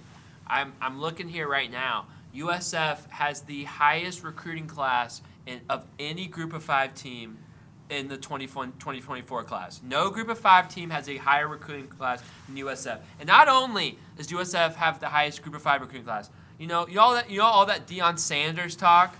You know who has a better recruiting class, USF or Colorado? Oh man, you gotta say it. USF. USF has a higher recruiting class right now in 2024 than the Colorado Buffaloes with Deion Sanders as the coach. Alex Gillis is doing such a great job. Come to the Bay. And hashtag stay in the Bay. Yes, sir. It's remarkable what they've done. I'm so excited to see where they get drawn for their bowl game. I'm hoping it's somewhere close and the TB3 boys can make a little road trip out to a bowl game. We're going. It would going. be so worth it. We're So going. like anywhere in the Southeast, please. Honestly, like, yeah, dude. The Birmingham Bowl. The Birmingham Bowl. Yeah, we'll book like a St. Pete flight out of there and go, man. You guys are old. So, yeah, that's awesome. You know, shout out, USF. I mentioned Byron Brown, first quarterback, 3,000 yards. I mean, that is so impressive. He is a true freshman. This is his first year in college football. He beat out a established. Gary Bohan. We all expected Bohan to play. We all expected him to start. He beat out an established quarterback who started for a Big 12, not champion. No, they were the Big 12 champions when he was there. They made it to the championship, and he got benched in the championship game. But still, he started that whole season for him. That's an established quarterback. He beat out, and not only did he beat him out, he improved game by game, and it's going to be so awesome to watch him play. It really is. I'm so excited. I hope everything goes well and he stays here. I know college football's crazy, but I think he's going to stay. He seems like a loyal guy, and I'm just so excited to watch him play. He's got to stay. I found his rushing yards, 745 rush yards. He almost had 1,000 rushing yards, as well as passing yards. Second on the team behind Naquan Wright. Another dog, man. Another dog this team has. But at least one Gator can go bowling. Yeah. Yeah, I think he should stay. And I think let's see what this recruiting class holds, man. This team could be battling for the AAC next year. I think it's like, where do you want to go? Do you want to go to like Michigan or something? Not Michigan, I meant like Missouri or something. That's like, you're in Tampa Bay, man. It's awesome. That's here. True. You got a that great location. True. This is a great. That's why this program's been a sleeping giant for a Group of 5 program. You're in a great location. You're in a great area. It's a university that has all types of success. It's a really good university. You're in a good conference in the American. It's the best Group of 5 conference, and you have the potential to move up. Hopefully, I know we talked about this before the season, and this is helping. This is helping a lot. Yeah. Definitely. Oh yeah. So ACC, ring. Here we come. But it's a sleeping giant of a Group of 5 program, and I think it's starting to get awoken. Completely agree. And I think another thing, man. Let's beat a Power 5 team in a bowl game. We don't know when the bowl game is or what it will be. Unless you guys want to talk a little bit more about the season, man. Let's talk a little bit more about the season. Let's do this. Joel? If there was one person you had to pick, what was your standout player from USF this season? The quarterback's like Byron. That's a good Byron pick. Brown. That's the easiest pick to take, but he was dropping balls in people's hands, and I'm just like, when are the Bucs gonna draft you, man? You can stay in your same room. Keep playing at the same stadium. I'd say Byron Brown. The receivers were great too. I don't quite know any of them by name, but I'd say the offensive performance for most of these games was just like, man, USF can do that. So it was just a great offensive year for the boys in green. Yeah, I agree. I think a couple people that stood out to me, I won't take Will's. I know who Will wants to pick, so I'll let him keep his. And if Will doesn't pick him, I'll talk about him. But one guy that stood out to me on defense was Daquan Evans. Day had a huge game against Alabama, and he had a huge season. He ended up in this season with 59 tackles and 3 sacks, a fumble recovery, an interception, 7 pass breakups, and he was just all over the place, and he was one of the steady parts of this defense who played great, by the way, on Saturday. I don't think we gave him enough time. This defense was absolutely fantastic on Saturday. They got 3 interceptions. They were all over the place. They held Charlotte to 14 points. This was one of the best showings from the defense, and I love to see it, man, because you see Charlotte go down on that opening drive, and you do get nervous because you know how big of a game this could be. But the defense locked it down, so I love it. Will, who's someone that stood out to you on USF? I gotta go with my boy, man. I gotta go with my boy. He's a junior. He's been in the weight room all these years. He's a junior? Will we see him again? He could be coming back. But, man, his work in the weight room, his attention to detail, he's so focused in the study room. Plays the game the right way. He plays it the right way, man. He's a workhorse. He's a bruiser. But, yeah, he's just a gym rat and gritty, man. And that's Sean Atkins, number 38, your wide receiver, best wide receiver on the Bulls this year. 86 receptions, 961 yards, 5 touchdowns. He threw a touchdown pass. You guys see that? He threw one against Charlotte. Dime. A dime, man. Dude, a dime. He can do it all. I respect USF so hard because USF tried on their first drive on 4th down a double pass. It got batted down. And then 3 drives later, they tried the double pass again. You have to have some cojones to do a double pass twice after you failed one. So I respect that, Coach Golesh. Chef Golesh. Yeah, Chef Golesh. But More yeah, like Sean Chief Atkins, Golesh. man. No, that's when he's doing bad, he's Chief. When he's doing good, okay. he's Chef. I see. Yeah, I got to shout him out, man. Been my favorite player, you know. You love seeing a whitey wide receiver who's just so gritty. His story's so cool, too. He's the walk-on, right? Dude, I think you want. We'll have to I think I that. heard that on a game one time. I couldn't be thinking of the wrong guy, but I think he's a walk-on, and they offered that he could change his number. He's like, no, man, this is my number. I like 38 on him, dude, man. Custom jersey, man. Sean Atkins. Yeah, I just think from what I've watched, you know, in Group of 5, there's guys who can make it to the league. I mean, guys can make it to the league at any level, but I think you stick around, man. You have another season like this, teams will be knocking at your door. He's a solid guy. He's going to get you receptions. He's quick. He's deceptionally fast. He's just a solid slot guy. I've just been impressed with him all year. Yeah, I think those are our guys. I was going to say Daquan Evans too, man. Daquan Evans had a great year. Naquan Wright, man, 750 rushing yards, 7 touchdowns. I'd say let's go to what was your favorite memory from the year?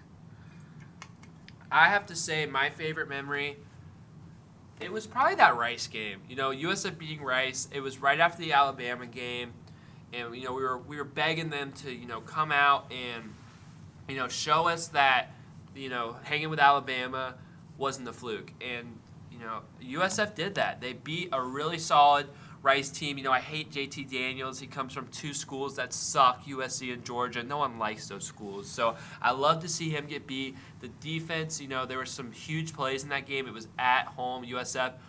And, that was my favorite moment of that game. Seeing Byron Brown kind of break through in that game. That was his first really big game in my eyes. So that was my favorite moment.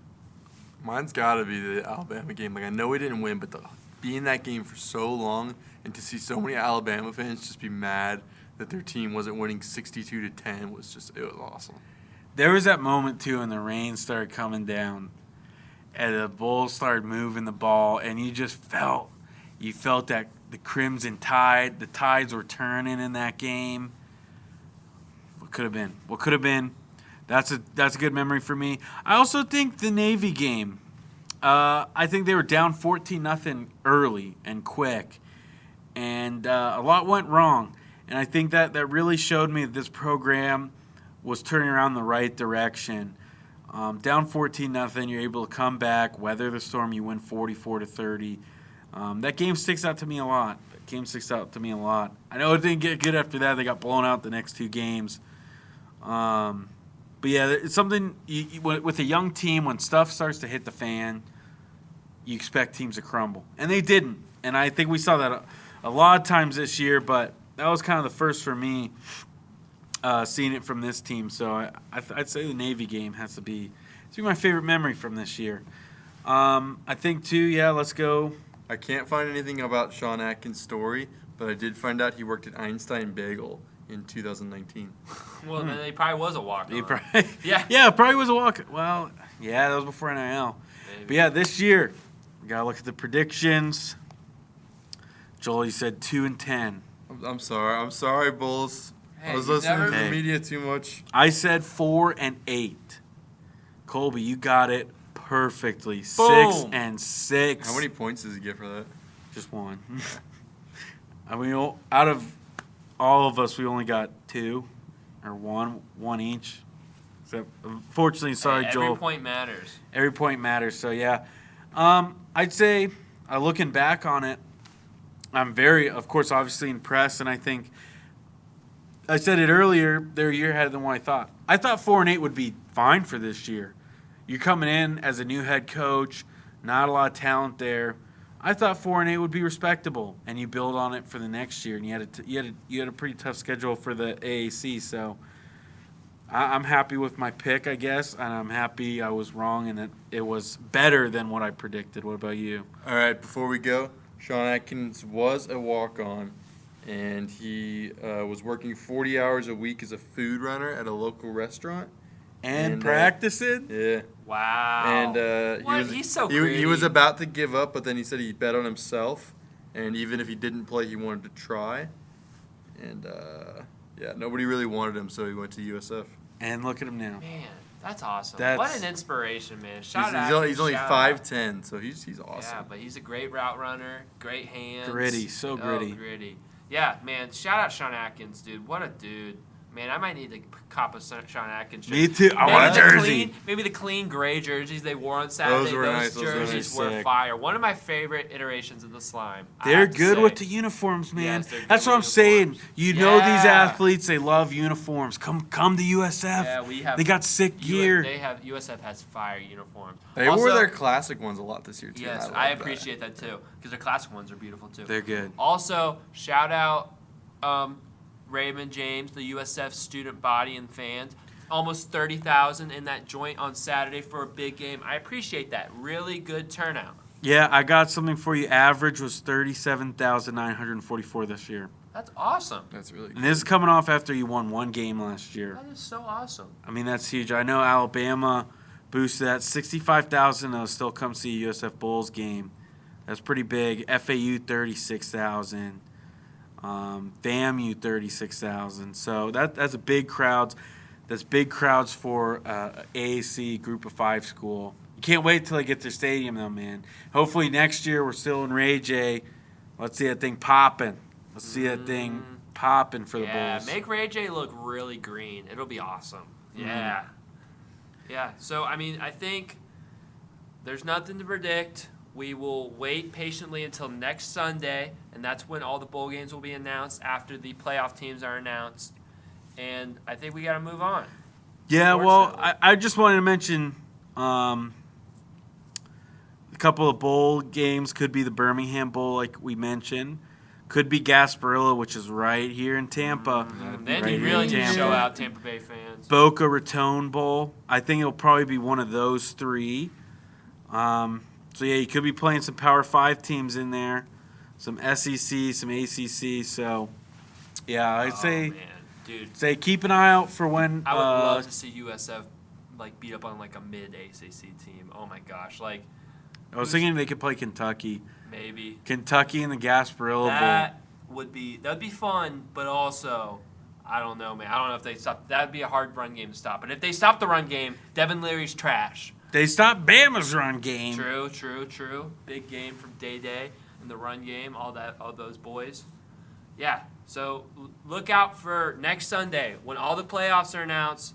Playoff teams, all 4, they'll announce the New Year's Six Bowls, and then they will announce every single bowl game on that day, on that Sunday. So you will know in about a week from when we're recording this today. This will probably be out on Tuesday. So in about 5 days, you will know where your USF Bulls are playing and what time and who. And if it's close and you can make the trip, head on down there, watch the Bulls play. If you just want to maybe have a watch party at your house, do that, man. Support the Bulls, man. Support the Bulls. They've had a great bounce-back season. Yeah, they really have. TB3 meeting real quick. I think for this the bowl selection show, let's have a live reaction. Live reaction, talking about it. Make our predictions. That could be fun. We have to figure out the times and when it happens. But that could be fun. Like at least like a 10-minute. Like when they come out, just rip it. All right, I like that. We could do that. Yeah, be lookout. We love college football, as you guys can probably tell. So we might have a special TB3 special edition, Bowl Mania edition. All right, so look out for that in the next coming weeks. We might have to predict an FSU playoff game depending how it goes. And segueing into that, the FSU Seminoles headed into the swamp with their playoff hopes on the line in the Sunshine State Showdown. And, I think we'll do this, Will. We'll let me recap the first half, and you can recap the second half. All right? We'll split Fair. it. We've done each respective team. And, honestly, we'll get each of the goods of our team. So, you guys know what week it is. It's rivalry week. It's Thanksgiving week. Everyone had a great Thanksgiving with their family, and now it's time to get bitter. It's time to get angry. It's time to get mad because it's rivalry week. There's nothing better than it. It's college football at its finest. It's awesome. We love it, and it was vibrant in the swamp on Saturday as the Florida Gators look to spoil the FSU Seminoles' hopes at a playoff berth by beating them in the swamp and gaining bowl eligibility. In this game, the Gators started off on fire as they take the ball and they go down the field and they're marching. Max Brown is starting at quarterback, and he's making some really nice throws. First drive of the game makes an absolute dime to Eugene Wilson, opposite sideline, flick of the wrist, and I'm like, whew. Maybe we got a gamer here. Maybe Graham Mertz is done. I'm kidding. That was against Jarian Jones, the highest graded corner in college football, not just FSU. There's nothing you can do about it. That was such a good throw. It was crazy. And Eugene Wilson, absolute dog. We know about that.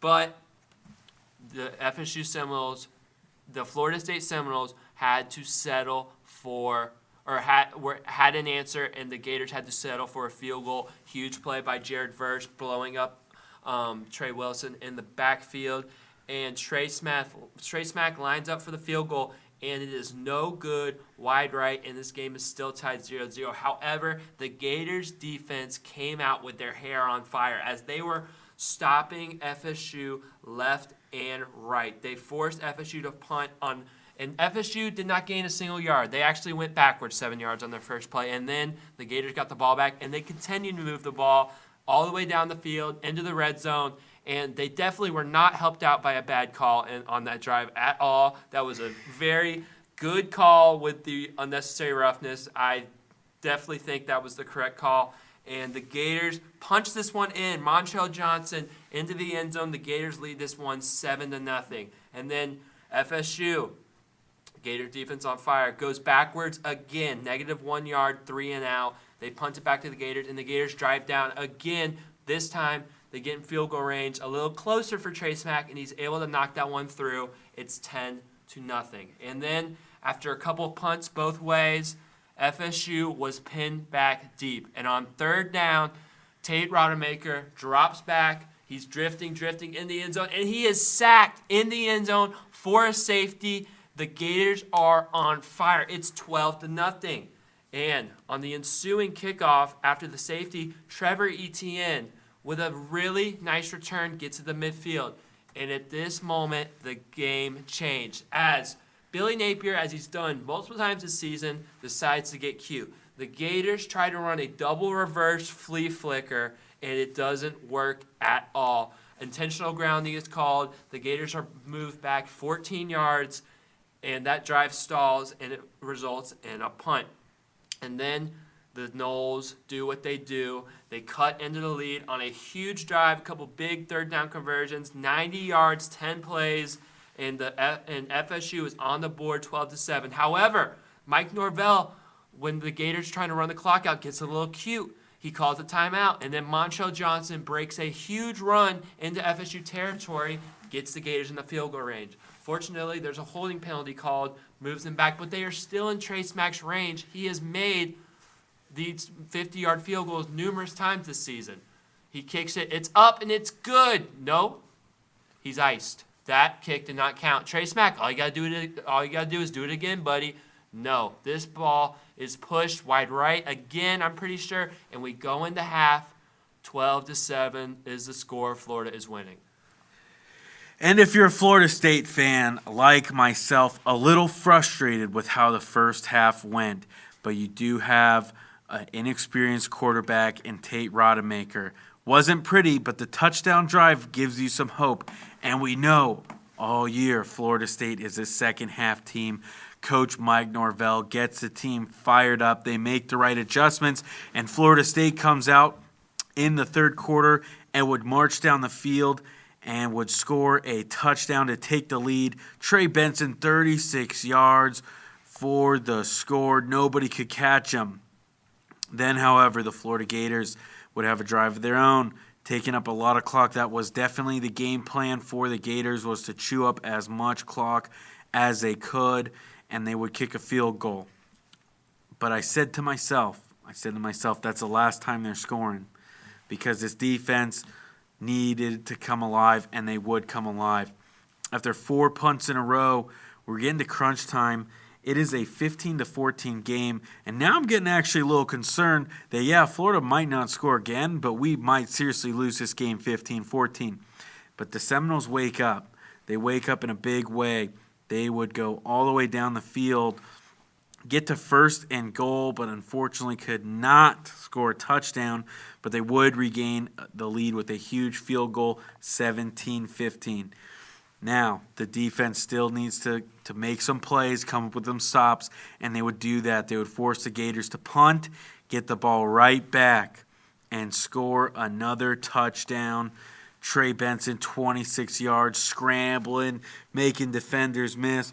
Tate Rodemaker actually killed, dead on the field, somehow regains consciousness, comes back into the game on that drive. They had Brock Glenn, the third stringer, come in for a couple plays.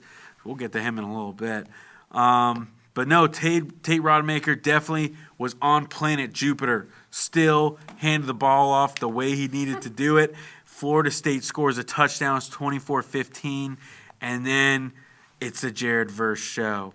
Jared Verse gets a sack on first down and 10. Then he gets sacked again. And then Florida's last hope is a pass on 4th and 20, gets intercepted by Kalen DeLoach. And Florida State maintains the Sunshine State champions title the second year in a row. And what a game it was. What a game it was. Very frustrating. We kind of expected it. 2 backup quarterbacks, somebody who's going to have to make some plays. And it was a tale of 2 Gators, in my opinion. Gators don't have 2 tails, but they did it once again. Max Brown came out, played very well in the first half. Gators as a whole played very well. Seminoles, not only did they just not play decent, they played horribly. Could not get the clock right. I can't even count how many delayed games there was, or delayed games they just didn't call because they felt bad for them. The safety. Definitely by far their worst half of any game this year. Out of all the games, definitely the worst. But the second half, they made the adjustments, and they really dominated. The defense only allowed 3 points in the second half, and the offense put up 17. And that's just what you need to do. Wasn't pretty, but you got it done. You got it done against your in-state rival, and it feels good. It feels good to be undefeated for the first time since 2014 when they went to the playoff. Didn't go the way they wanted to, but first time since then. This is a playoff run, so hopefully it'll be the same thing. It'll be the same thing for the Florida State Seminoles. It was it was a classic game. It was kind of like oh, you think that we've stunk in the first half before?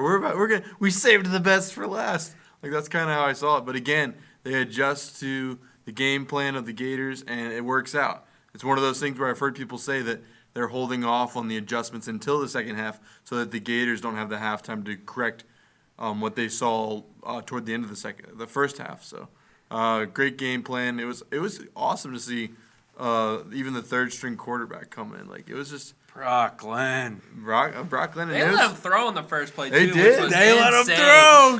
I feel like Norvell trusted stomach. freaking Brock Glenn more than he trusted Tate, man. He did not let Tate. That was an Tate exciting rip it moment on. when he was in the game they're on. So I was disappointed with Tate Rodemaker because he did not look good. He didn't look good at all. And I think, honestly, I'll give your FSU analysis here. I think Mike Norvell continually showed that he did not trust Tate Rodemaker. I think there was a couple sketchy throws to start. There was a bubble screen that should have been a pick six in the beginning of the game.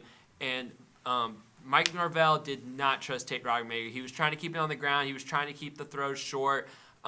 Biggest play of the game, got to give it to Tate. 4th down and 3. It scores 15-14.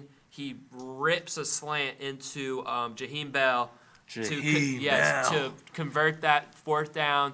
That ended up taking the lead on that drive. If you get stopped on 4th down, Florida might be able to extend the lead. There's pressure in his face. There was good coverage. It was just a great throw and great catch. So he made the one play that he needed to make. There was a couple good throws. I mean, honestly, I don't know if this says more about the FSU receivers being a little overrated or the Florida corners playing better. But there was not a lot of separation in this game. And the Florida corners did an excellent job, I have to say. And what it was is the last couple of weeks, number 8, Jalen Kimber, has been forced to play because Devin Moore has been hurt. And Devin Moore was able to come back this game, and he was really good. He was blanketing Coleman and Johnny Wilson, whoever's on his side. Jason Marshall, we know, is a dog. He's going to be a first-round pick. He's a really good corner. So, I mean, I don't know what you think about it, if there's any different, but I don't know. Is that more? Do you think that was more bad FSU receiving or good Gator coverage on the? I wouldn't even say it's receiving. I think Tate Rodemaker made a lot of mistakes, put way too much on a lot of those balls. I think especially when they had to settle for a field goal, he had Keon Coleman wide open. I mean, Keon Coleman just totally not beat. It's more of a toss-up, but just slung the DB to the side, was ready for the catch, and because they were pushing zips off all it over night. his head. But no, I think the game plan for the Gators was clearly take out Keon Coleman. That was your guy. But I think I was really impressed with Johnny Wilson because I don't think Johnny Wilson, injuries aside, has had the best season after last year. But this dude went 6 receptions, 64 yards, and he was open, wide open, just about every time the ball was thrown to him.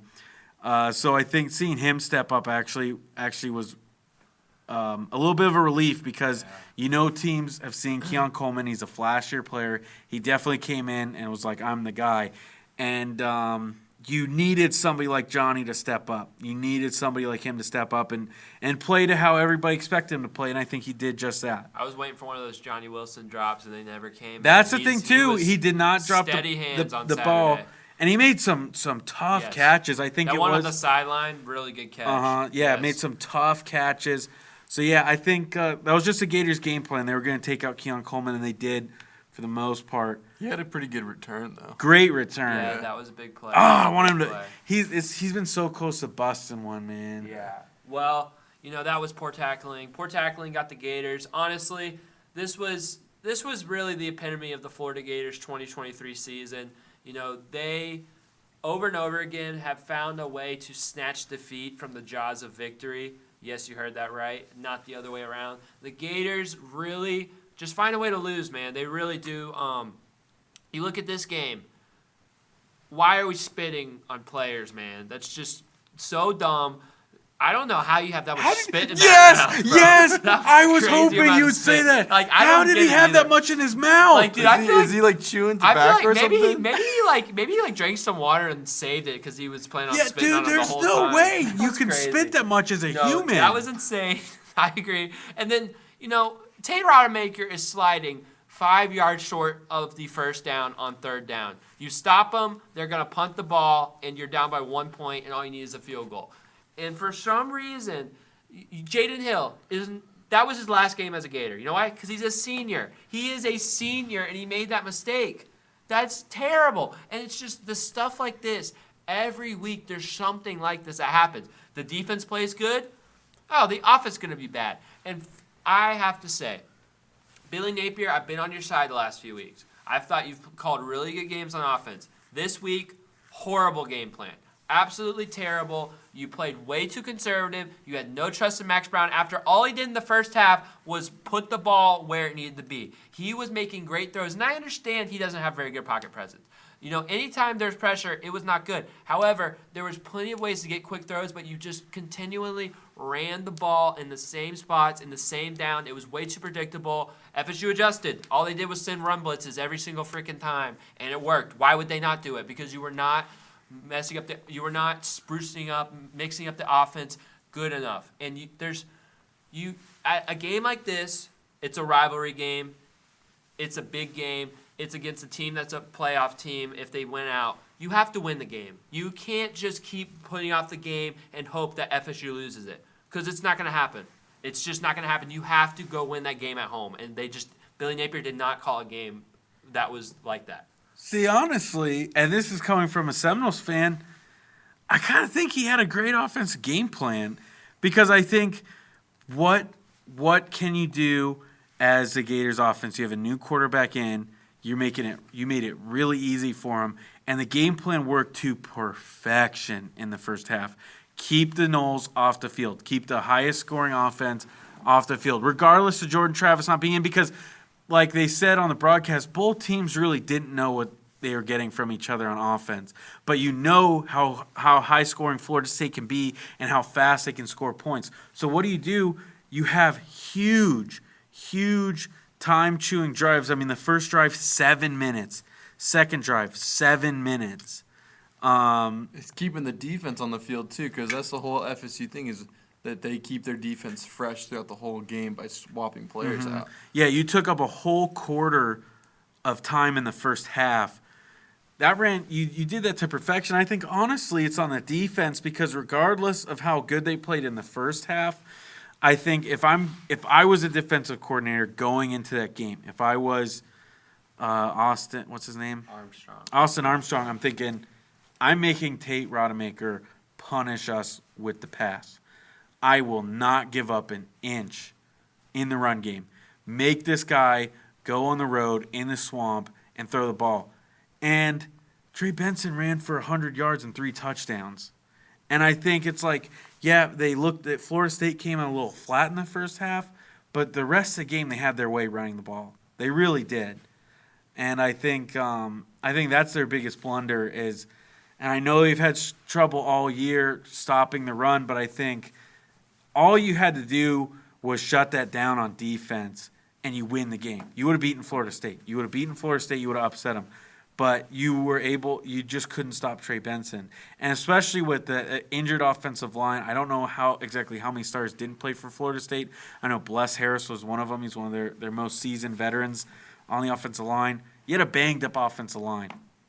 And I just think that's where they lost the game. I honestly think the offense was decent for Florida. I know Florida State's defense is good, but they ran their game plan to perfection, especially in the first half. In the first half they did, but in the second half there was no adjustment, and that's the problem with Billy Napier as a play call. He comes out with a good game plan, and for the first couple drives it works. It really works, and it's a good game plan, but he's not able to adjust and make the adjustments in the game that is needed. And you needed more than 3 points in the second half. I understand that Florida got a little bit more lackluster in the run defense second half. I agree, but you can't win with 3 points in the second half. You know what FSU is. You know their second half team. And, I mean, first of all, this game is really on Trey Smack because missing 2 field goals in the first half was absolutely a back-breaking mistake. What happened to the guy they benched him for? That dude stinks.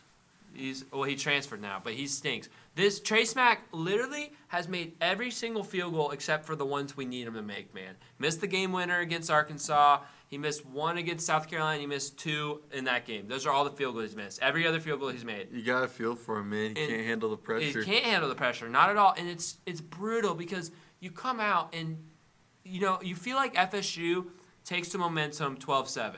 Then Mike Marvell makes a dumb decision. I'm sorry. He should have taken that to halftime. The timeout I thought was dumb. And then you break a run. And I get what he's trying to do. You just got to keep him honest. Yes.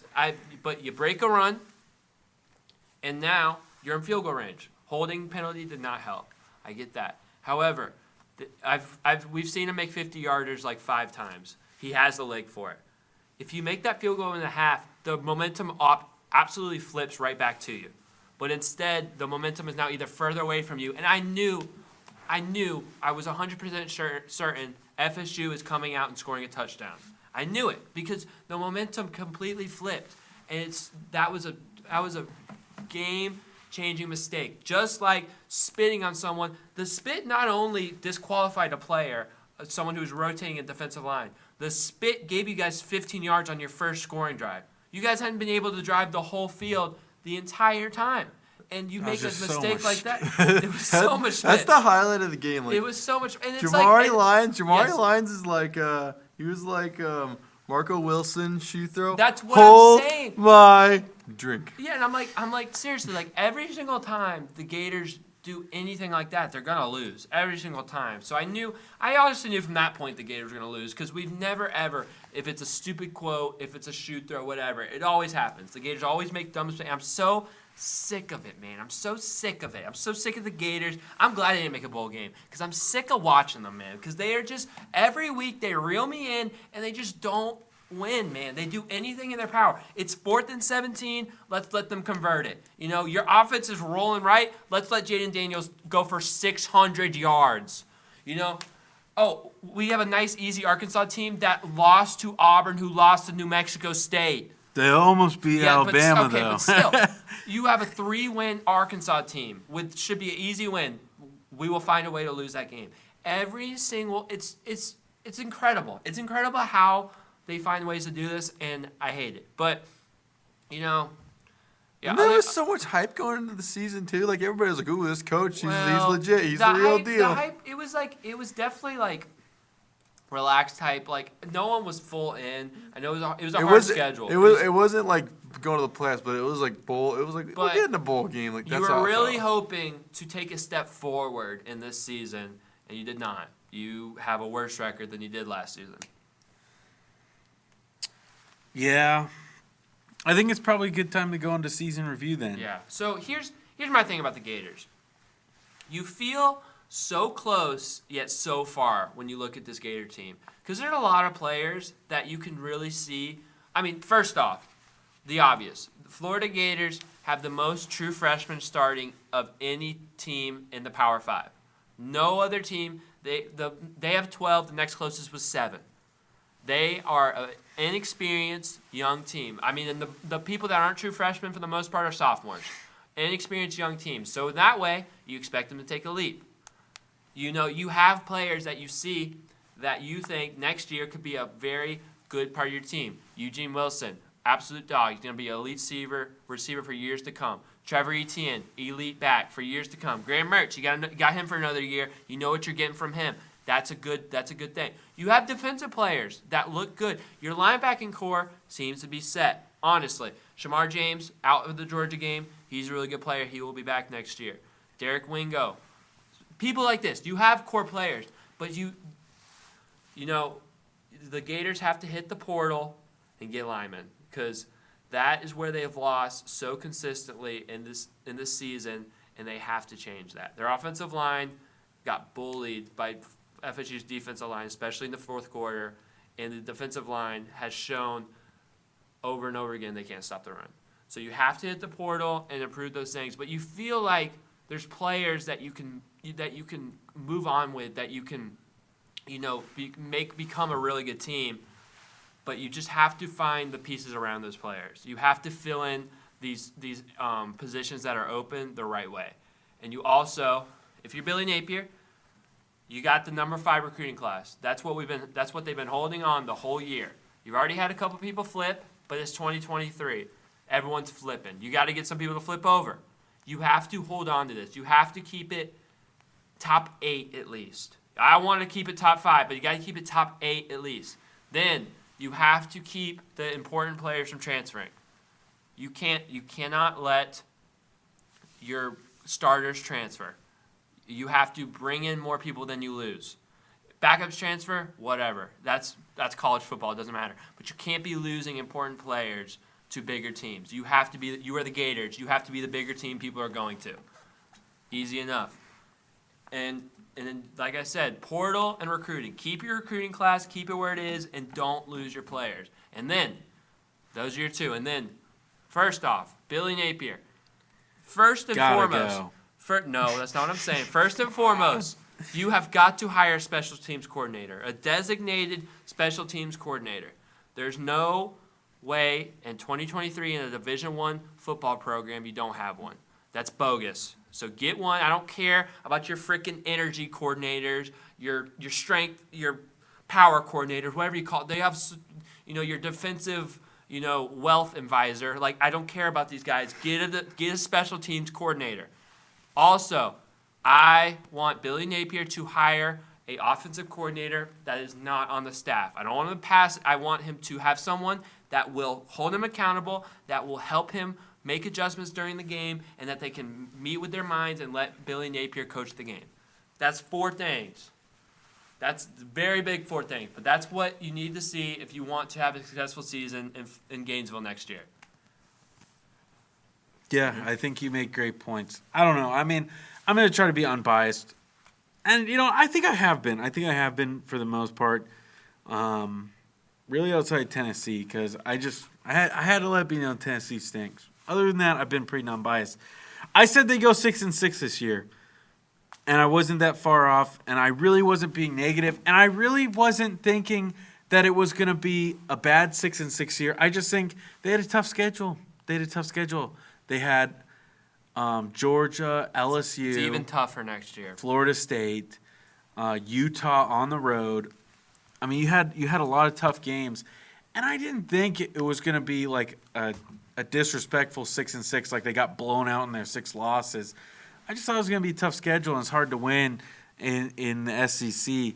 I was a little disappointed with Billy Napier because I really thought things were going to get better, and they were going to be close. They were going to be a lot closer in Georgia. They're going to be a lot closer in LSU.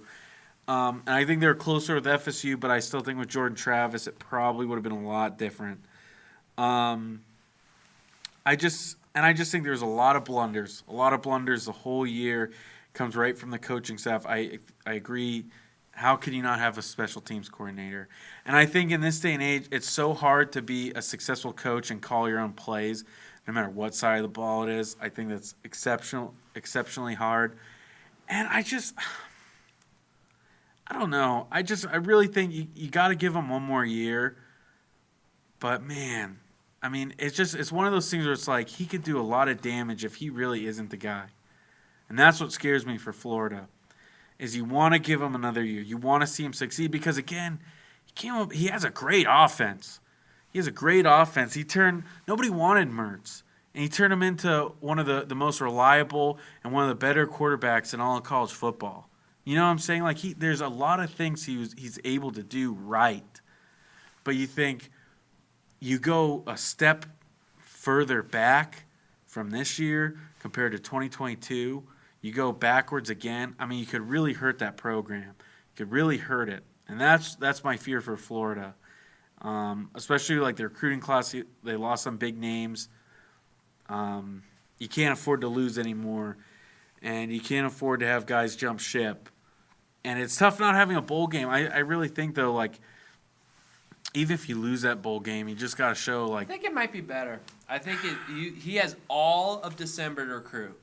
He has no bowl game to worry about. I think it might be better for Florida. Yeah, and but honestly, you got all those recruits going to bowl games for other teams, though, is what I'm saying. You can go visit them in their house. I think it might be Yeah, better. maybe. And I also think the way that Florida has shown in bowl games the last 3 years, a bowl game makes it worse. So I think for recruiting-wise, I think actually this might help. I think overall, I think not going to a bowl game might actually help. Yeah. Because I think it might give them a little bit more fire next year. It might, but it's bad on paper. I agree. I do think it easily could have been 8-4. It could have easily could have been 7-5. Yeah. It really could have been. There's multiple games. You should have beaten Arkansas. I think honestly should have beaten Arkansas. Really should have beaten Missouri. That's a game you should have won. Honestly, should have won this game. I hate to say it. I know it's FSU. It goes both ways. Should have beat Kentucky. Should have beat Kentucky. No doubt you should have beaten Kentucky. You should have beat Utah, honestly. I think if Utah was any other week but the first one, I think they beat Utah, honestly. But, you can't change that. You knew it was week 1 the whole offseason. So it's not an excuse. But I like I said, so close, yet so far.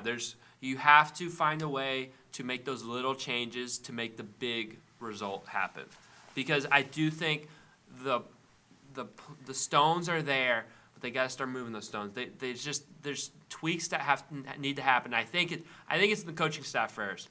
There has to be a play caller. There has to be a more, one vision. There has to be more vision for this team. And I think that's what Billy is, and I think that's what he wants. But I think he's hurting himself by not, having a set offensive coordinator, set special team coordinator. That's my eyes. Mm-hmm. It feels like next year will be a do or die year. Like if they build on it, like it's gonna look great. But if it's more of the same next year, then it'll be a hot seat for that. Is Florida has probably the toughest schedule I've ever seen next year. They have Miami, UCF, FSU, and the non-conference. They also are going to get Texas, and they're also going to still have all their East teams. They're going to have LSU again. Well, they have Ole Miss. They have Ole Miss. Actually, yeah, it's a realignment. They have a tough schedule. I can pull it up, but they have a tough schedule. So moving forward is not 9-3, 10-2, 11-1. It's just, like eight wins. But 8 wins is what I wanted this year, man. I wanted 8 wins so badly this year. I thought it was doable. And after beating Tennessee, all the recipe you needed for a big win was against Tennessee. All you had to do was close out a couple of these games, and you have 2 to 3 more big wins. But they just weren't able to do it down the stretch. But I think that's my point too. It's like, again, it is going to be tough next year. It is going to be tough to generate 7, 8, 9 wins. I think but that's the thing though. We can't get to this point next year sitting here going, they should have won this. They made a terrible mistake in this game. There's no special teams coordinator. You do that, then you're really in trouble. You're really in trouble. I agree with you. I don't think the wins really necessarily matter because I don't think, like I said at the beginning of the year, I think it was a tough schedule this year. I think 6-6 would have been just fine, especially because one of those you probably could have upset you could have upset Missouri. You could have upset a bigger team. You know what I'm saying? So it's like, but it's like you can't go back and go, well, we had so many blunders and hurt ourselves so much. I just think it is do or die next year, not for just win count. It's do or die for, is this team competitive? Is this team in the right direction? I don't think they can change coaches, though. They've changed coaches so many times lately. It's like you just got to find something and work with it. That third year, man, is your make or break. Yeah. He's had 2. This is his third. If not, Florida go use the money on someone else until they find the right person. They thought you had a Dan Mullen. It was a quick trigger with the fire. He couldn't recruit. But I don't know, though. They were the best they've been since Urban Meyer under Dan Mullen. The problem is just was not recruiting, man.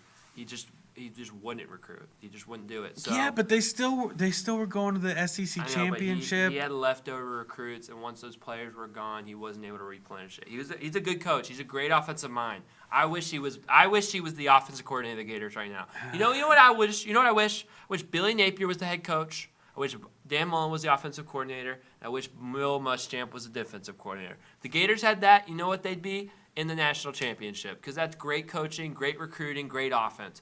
So that would be my dream, but that's obviously not going to happen because we fired them from both being our head coach. So that's never going to happen. But, yeah, I think that's it. We set our records. Will said 6-6. I said 8-4. Joel said 9-3. So Ooh, man, that was really all positive. all disappointments. The Gators underachieved for all of us. I think we all had higher expectations.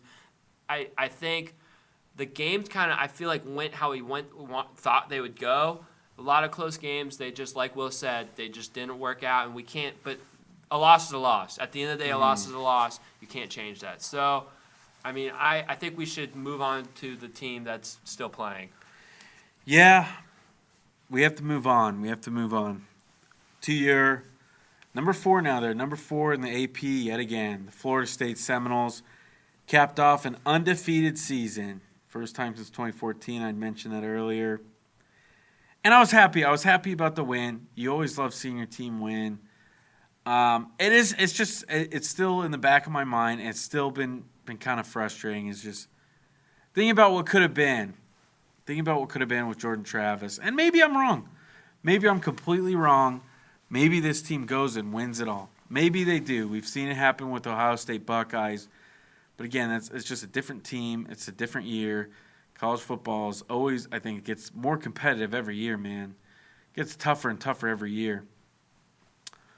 So I think it went as I expected it. I came in, after you go, I think Bobby Bowden, the legendary head coach of the Florida State Seminoles, said it the best. First you lose big, then you lose close, then you win close, and then you win big. And I think Mike Norvell has done exactly that. 3-6 in 2020 COVID year. Was not pretty. Got blown out by Miami. Embarrassed by Miami, honestly. I think the score was, 51-20 or something like that. 51-10.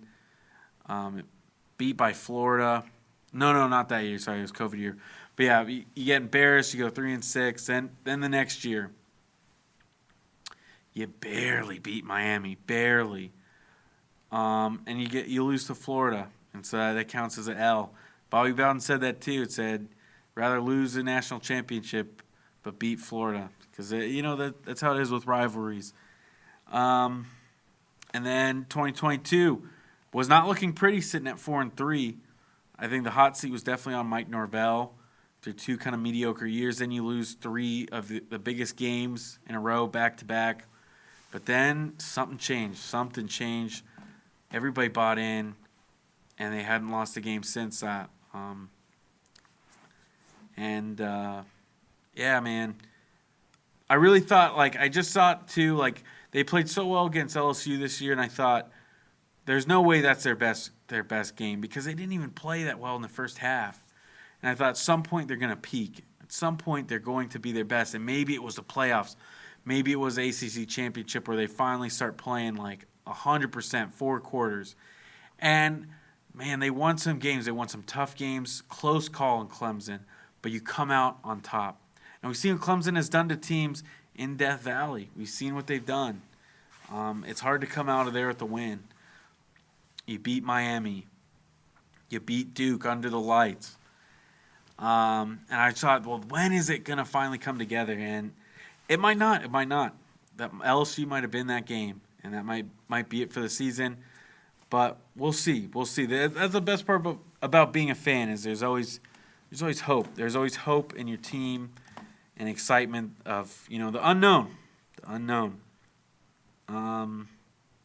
I think as far as players, obviously Jordan Travis had a phenomenal year, and his story was amazing because just from what he came from having people boo him, and I'm not gonna lie to you, I didn't want him either. It was just frustrating. I wanted Mackenzie Milton in 2021. I thought he should have been the starter for most of those games. And I'm glad I was wrong, and I'm glad he proved everybody wrong. And I just appreciate that so much more. He didn't quit. I think that's what this team has been. Mike Norvell didn't quit. From the hate he got, Mike Norvell didn't quit. And I know it's hard as a fan base. You want to see your team win quicker than it takes sometimes. But, he said, I think he said a couple weeks ago when they talked about, because his name got brought up on a Texas A&M coaching list, and he said, before, other teams are saying, he might not be there because he's going to be fired, so you shouldn't come to FSU. And now he's saying, Well, now they're saying he's going to be coached at a bigger school, which I don't think. I don't think Texas A&M is bigger than Florida State. But you know what I'm saying. So just the change, he didn't quit. He believed in himself. Jordan Travis did. I think Jaheim Bell, I know everybody wants to say Keon Coleman. I think Jaheim Bell had a phenomenal year. One of the best tight ends outside of Brock Bowers, I think. Because he can play anything. Running back, great hands, just fast as lightning, great tight end. I think you can't say enough about him. On the defensive side, Jared Versa, of course, had a great year. Kind of quiet, but, I mean, really just had, he just was having, 90 grades every game from Pro Football Focus. So he's NFL ready. Kalen DeLoach, Tatum Bethune, DJ Lundy, solid linebacking core. Braden Fisk is another one, too, transfer from Western Michigan. They really needed help on their interior defensive line, and I think he really brought the spark. Because it was really just he was supposed to be a run stopper, and that's what he was for the first half of the season. And all of a sudden, he's getting to the quarterback like every other play. I mean, he's a monster. He's a monster. He played well against Florida, too. Kind of an unsung hero. So, yeah, I guess I'll open up to the floor. I've spewed on enough.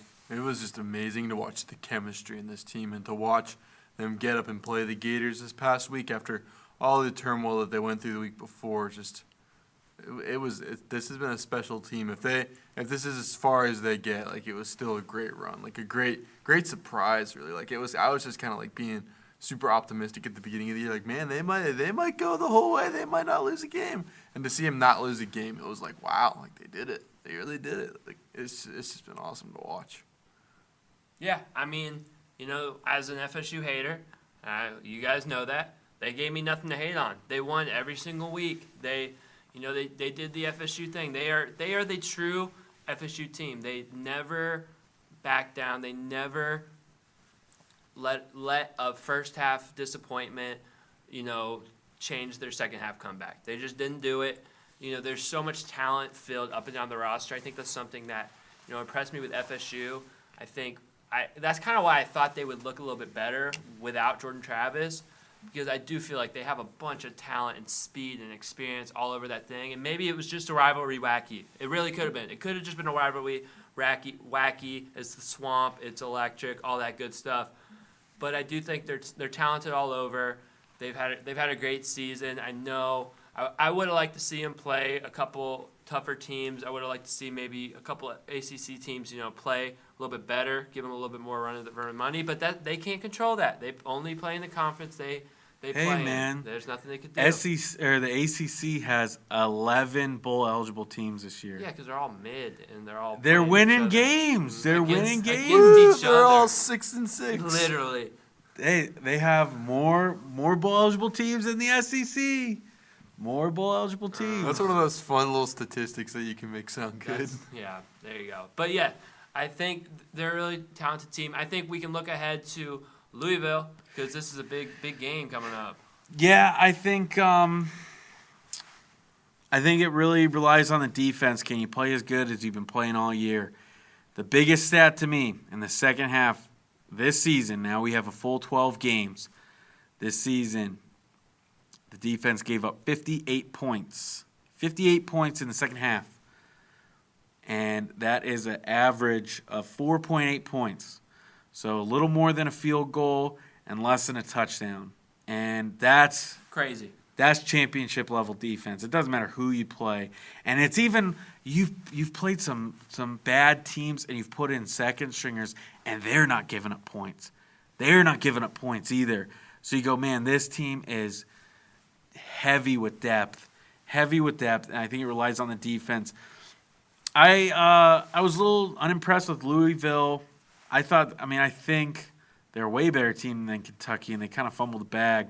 Not a good way to go into this week when you're playing Florida State. But they're still, regardless, a good team. They still won 10 games this year. That's still pretty good to do. Plummer, I don't think he's the best quarterback. I don't even think he's as good as Max Brown was, to be quite honest with you. Definitely can't run like him. Maybe he can throw the ball a little further, but I just don't think how Florida State's secondary is Got Renardo Green, Jarian Jones, Fentrell Cypress, Akeem Dent.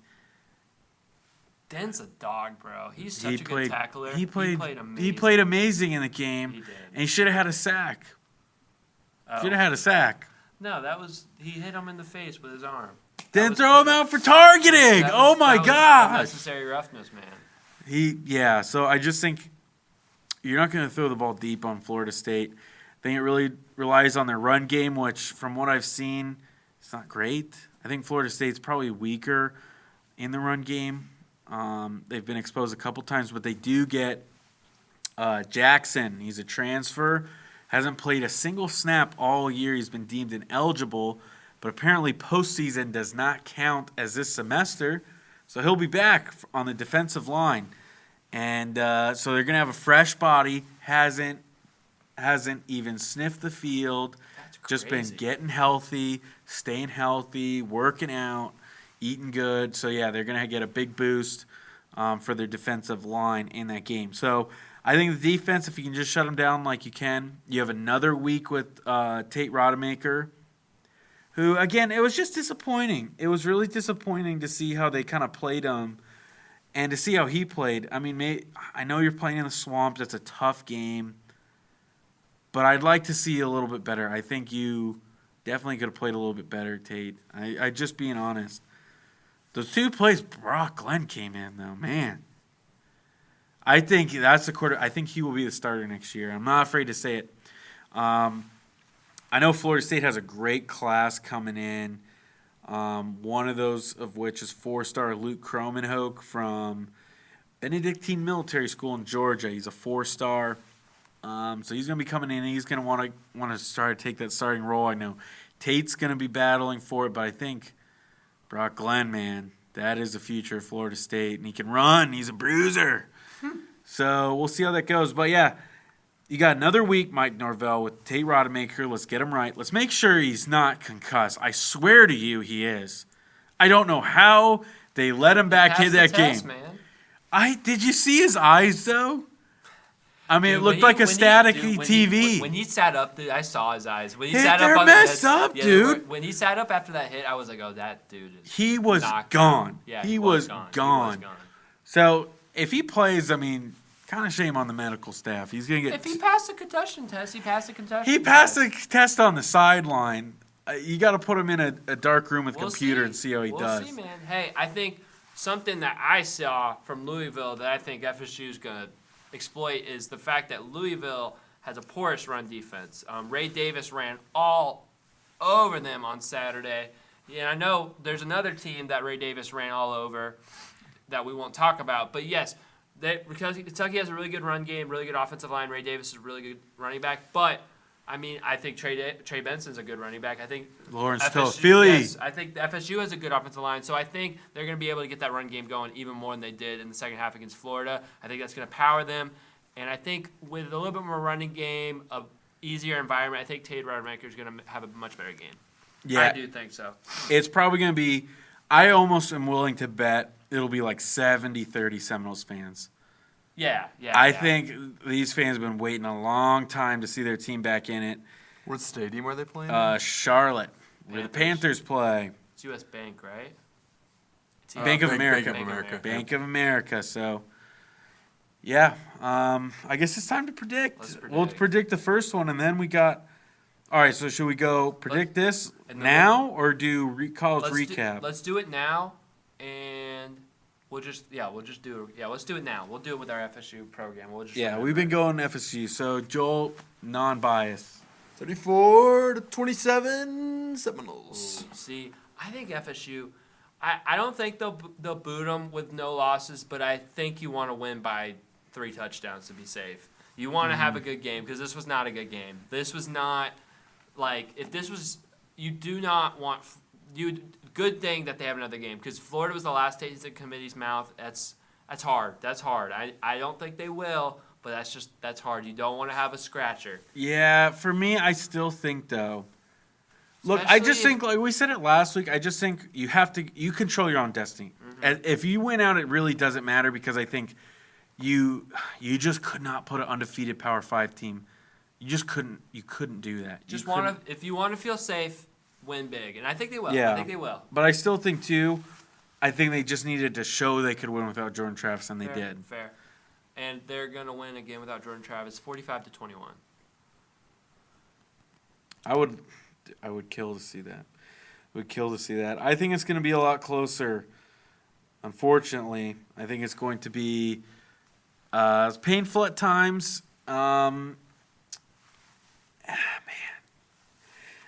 Florida State's winning, but I do think it's going to be a lot closer. I'm saying it's going to be 24-16. That's probably more realistic with the offense. I don't know. I think it's like 7 to 10 point difference. FSU's gonna put their foot in the ground and run all over Louisville.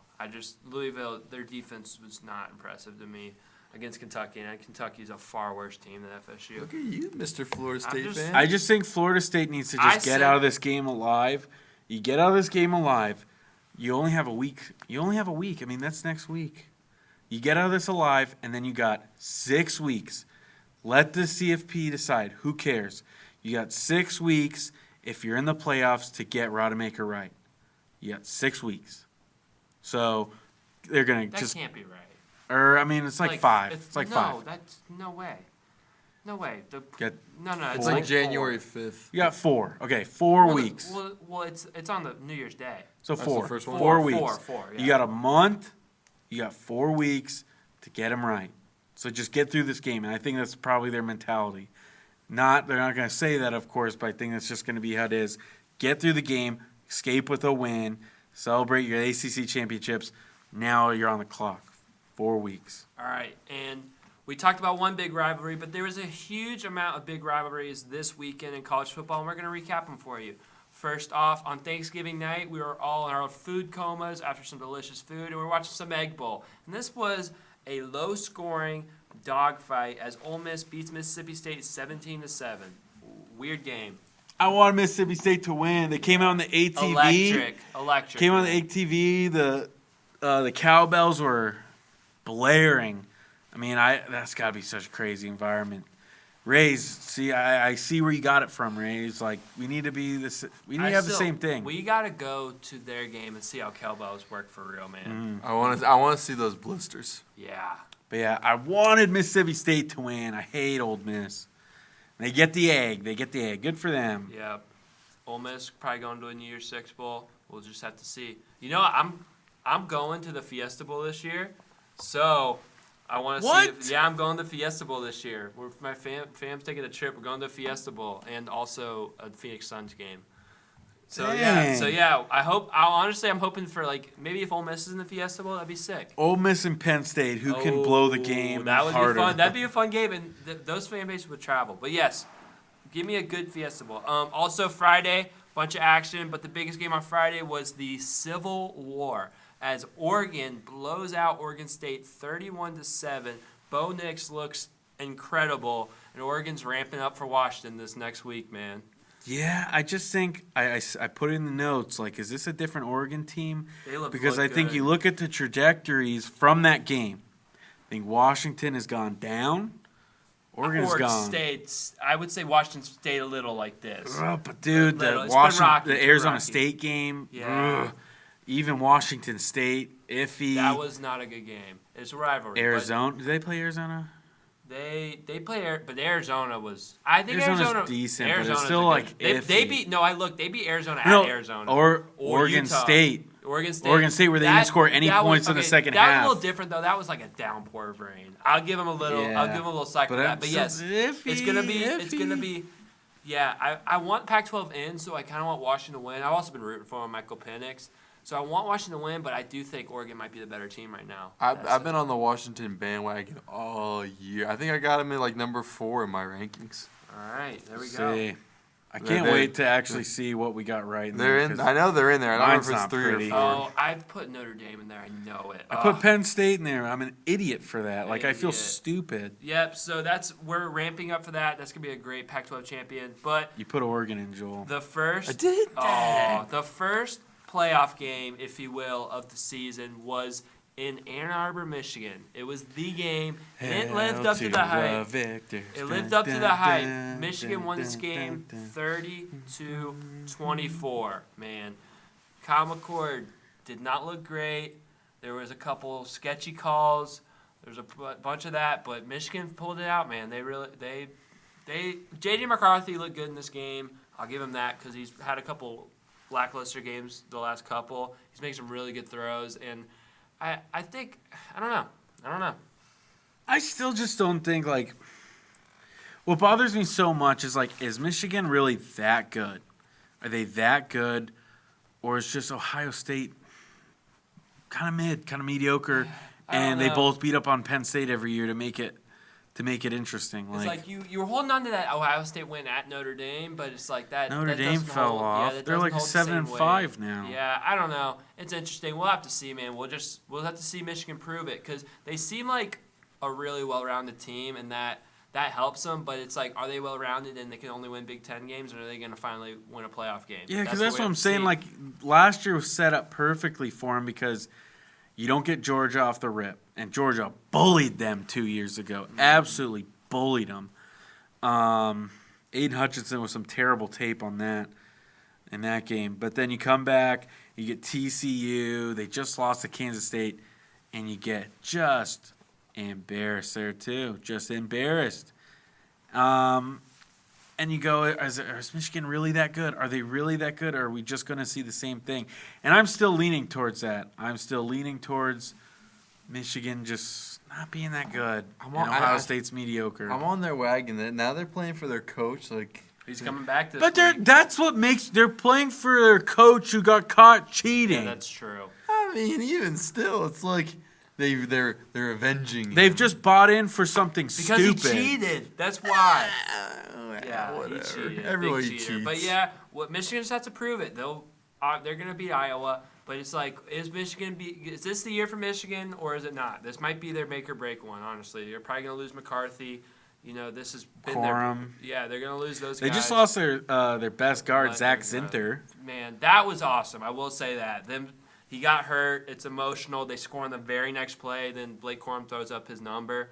That was awesome. It was a great atmosphere. Great game. Great college football. I loved it. I couldn't figure out what numbers he was doing, and then they said it like 30 seconds later. 65. He was throwing up 6-5. So it was a great game. I love when games live up to the hype.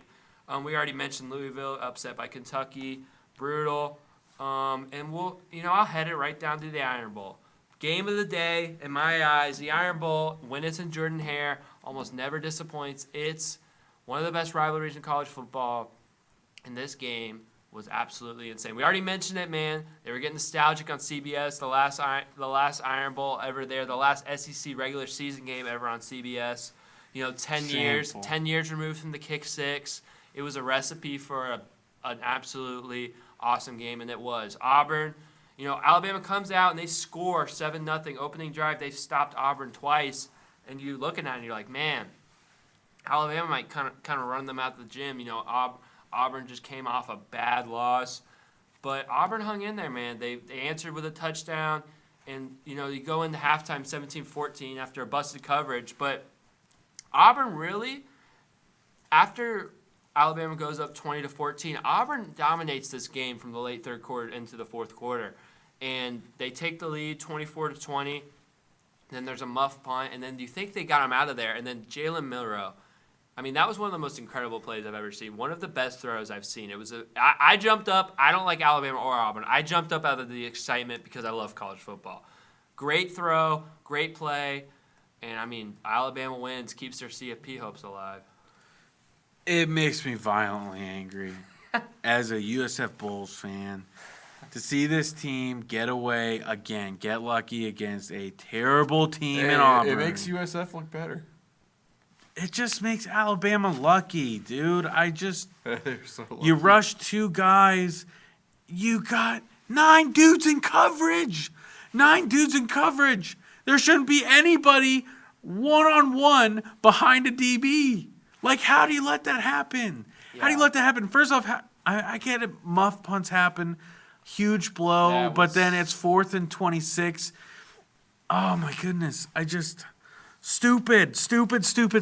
You don't lose games like that. You don't lose. And this Only is my in the Iron Bowl. This is my daily reminder. I know it's a big rivalry, one of the biggest in football. But Alabama, you don't deserve it. You don't deserve it. I don't care even if Oregon wins. You put those suckers in over Alabama. If Alabama loses the SEC championship, they should be done. Yeah, they should be done. I think Alabama's going to win that game. It'll be a You good don't one. I'm put excited Alabama for in. that game. I'm excited for that game. They've never put a 2-loss team in, and it won't be Alabama. They're not putting 2-loss team in, but Alabama one If loss. Alabama that's a beats different Georgia, thing. they're in. But the problem is Texas beat Alabama, and they will be in the same spot as them. And you kind of head to head. I think there'll be some extreme recency bias. Yeah, but Texas beat Alabama. Wouldn't it be funny if there was Alabama. no SEC teams in? Yeah, if it was that would be Michigan, crazy. Florida State, both undefeated, Oregon, Texas, if they Hey. both win. That'd be ESPN couldn't afford to lose the money though. They own the SEC, so you'll see one of them. You'll see them sneak in. You'll see him sneak in. Come with his conspiracy. The big SEC deal. For the enjoyment of the playoffs too, you want an SEC team in. Like that might just be me talking. Do but, like, you? I do. I like SEC. Like I like. Did you watch last year? I like watching the brands like the Georgias and the Alabamas. Like they're fun to watch.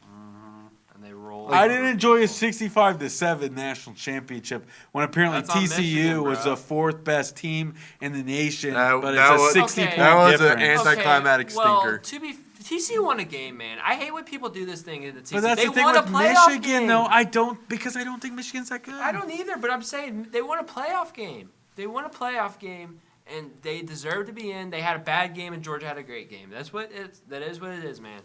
But moving on, the wildest game of this weekend was in Stillwater as the Oklahoma State Cowboys, sorry about that, Cowboys fan. The Oklahoma State Cowboys had to win to get in the Big 12 championship, and they did not look like they were going to do that as they were down 24-6 at halftime, and they bring it all the way back to take the lead in the fourth quarter, and then BYU ties it as time expires to make it 27-27, and then in double overtime, the Oklahoma State Cowboys win to pull out a 40-34 victory and punch their ticket into the Big 12 championship.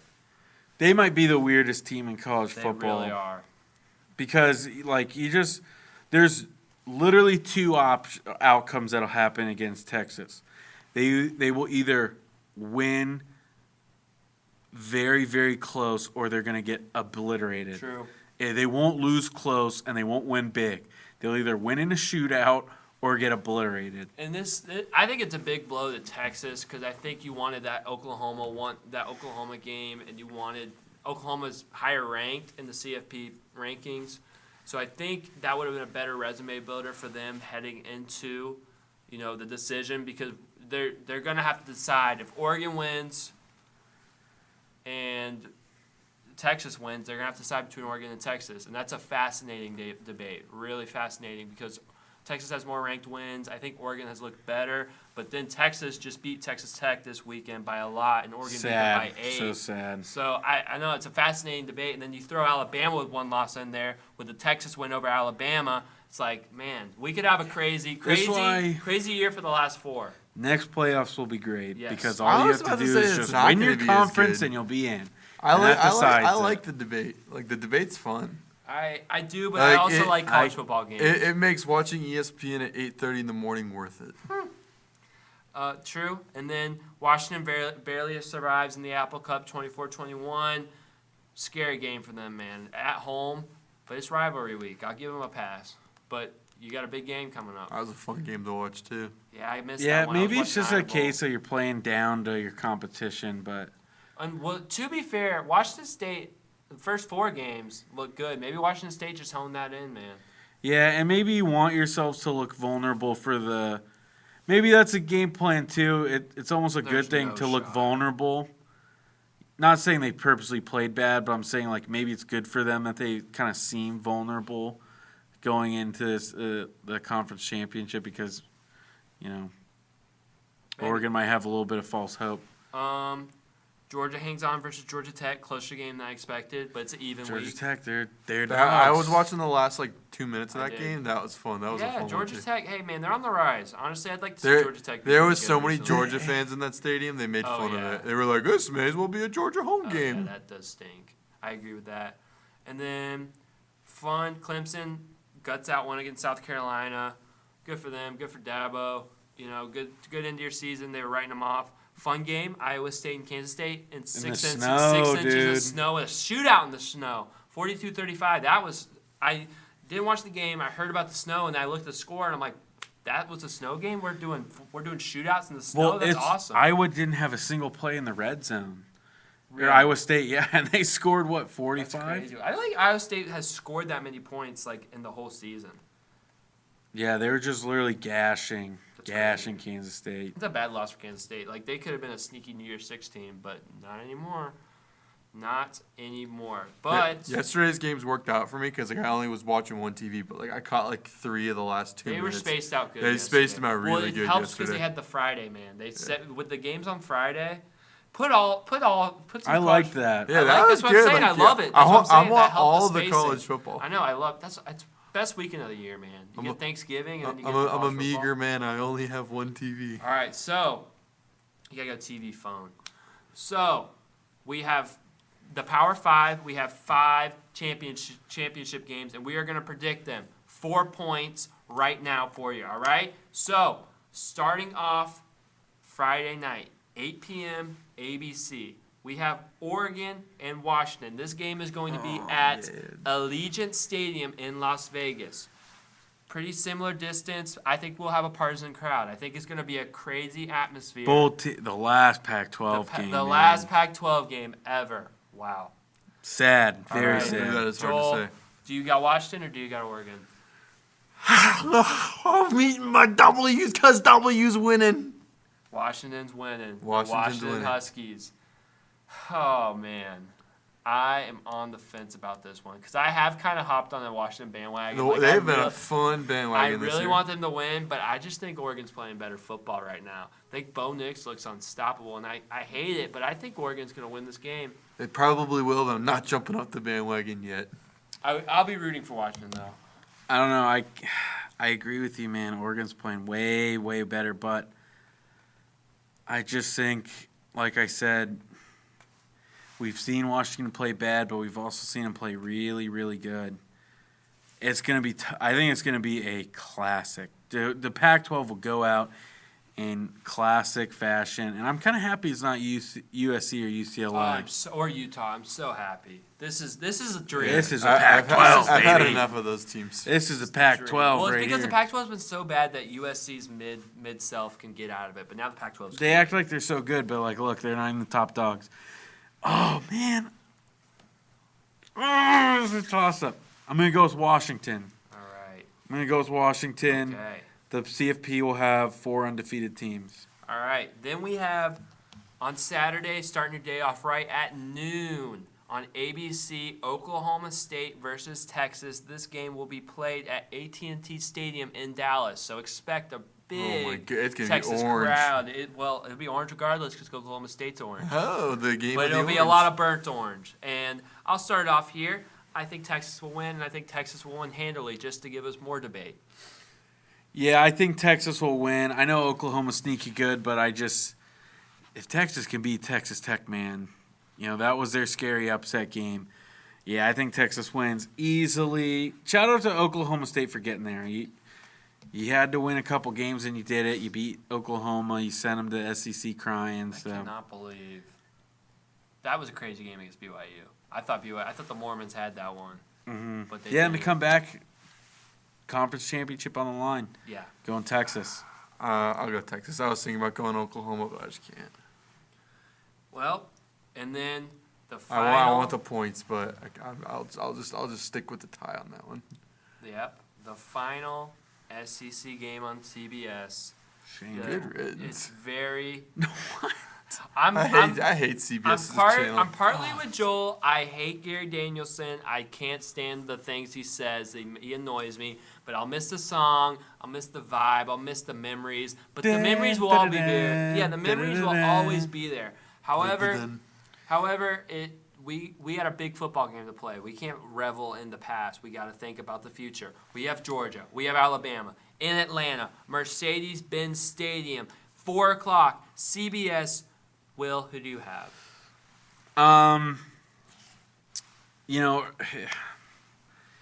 I think Georgia is a really good team, and I really thought this was going to be a down year for them. And at the beginning of the year, I felt like a genius, and now I think they're just as good or maybe even more of a complete team than last year, man. I'm going Georgia, and I think Alabama will hold on in the first half, but I think Georgia runs away with it pretty easy in the second. I've really been convincing myself that Alabama's going to win this game, so I'm just going to lock it in right here. Alabama's going to win this. Georgia's winning streak started with Alabama. Will it end with Alabama? That's the question. And this one I'm on the fence on. Don't like either of these teams.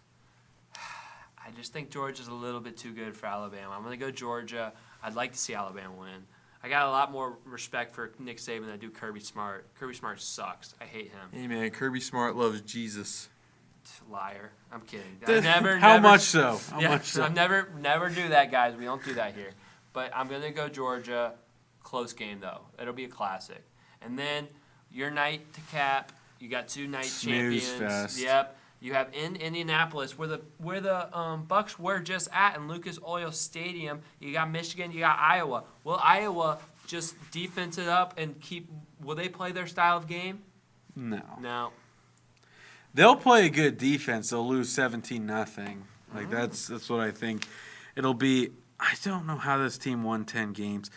Look at their scores. Look, it's crazy. It's literally every game is 13-10. It's crazy. I know, it's crazy. I think but if they can keep Michigan down and make it that type of game, Iowa might do it, man. Iowa might do it, but I don't think their quarterback needs to lose a few too. Dude, would that? He's hefty, man. If the Big Ten got knocked out, that's my dream. That would be pretty cool. Like Michigan gets a loss, they go, you go Georgia, FSU, and you go Washington, and then you go Texas over a Big Ten team because they won their Big Ten championship, and you put them over Michigan with 1 loss. And You'd Ohio love State with to 1 see loss. that, but I would love it. It's not going to happen, but I would love that. It's impossible, and I know you do this for money. You're going to put butts in the seats of Lucas Oil Stadium. But your Big Ten championship was this week.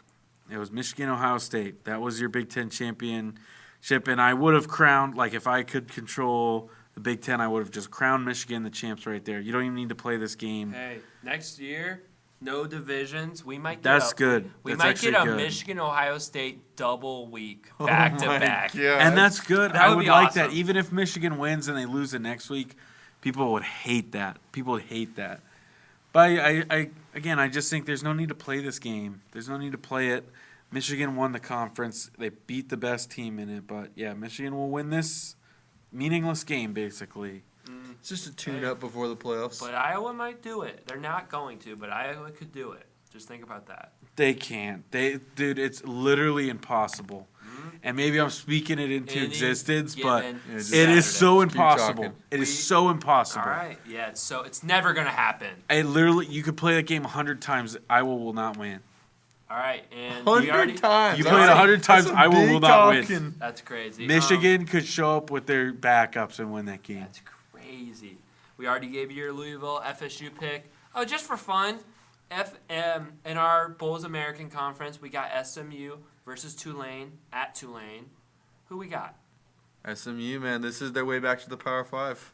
They're already in it. Really? They got back? They're in the ACC. They're in the ACC next year, which is a solid Good for them. I'm glad they made it back.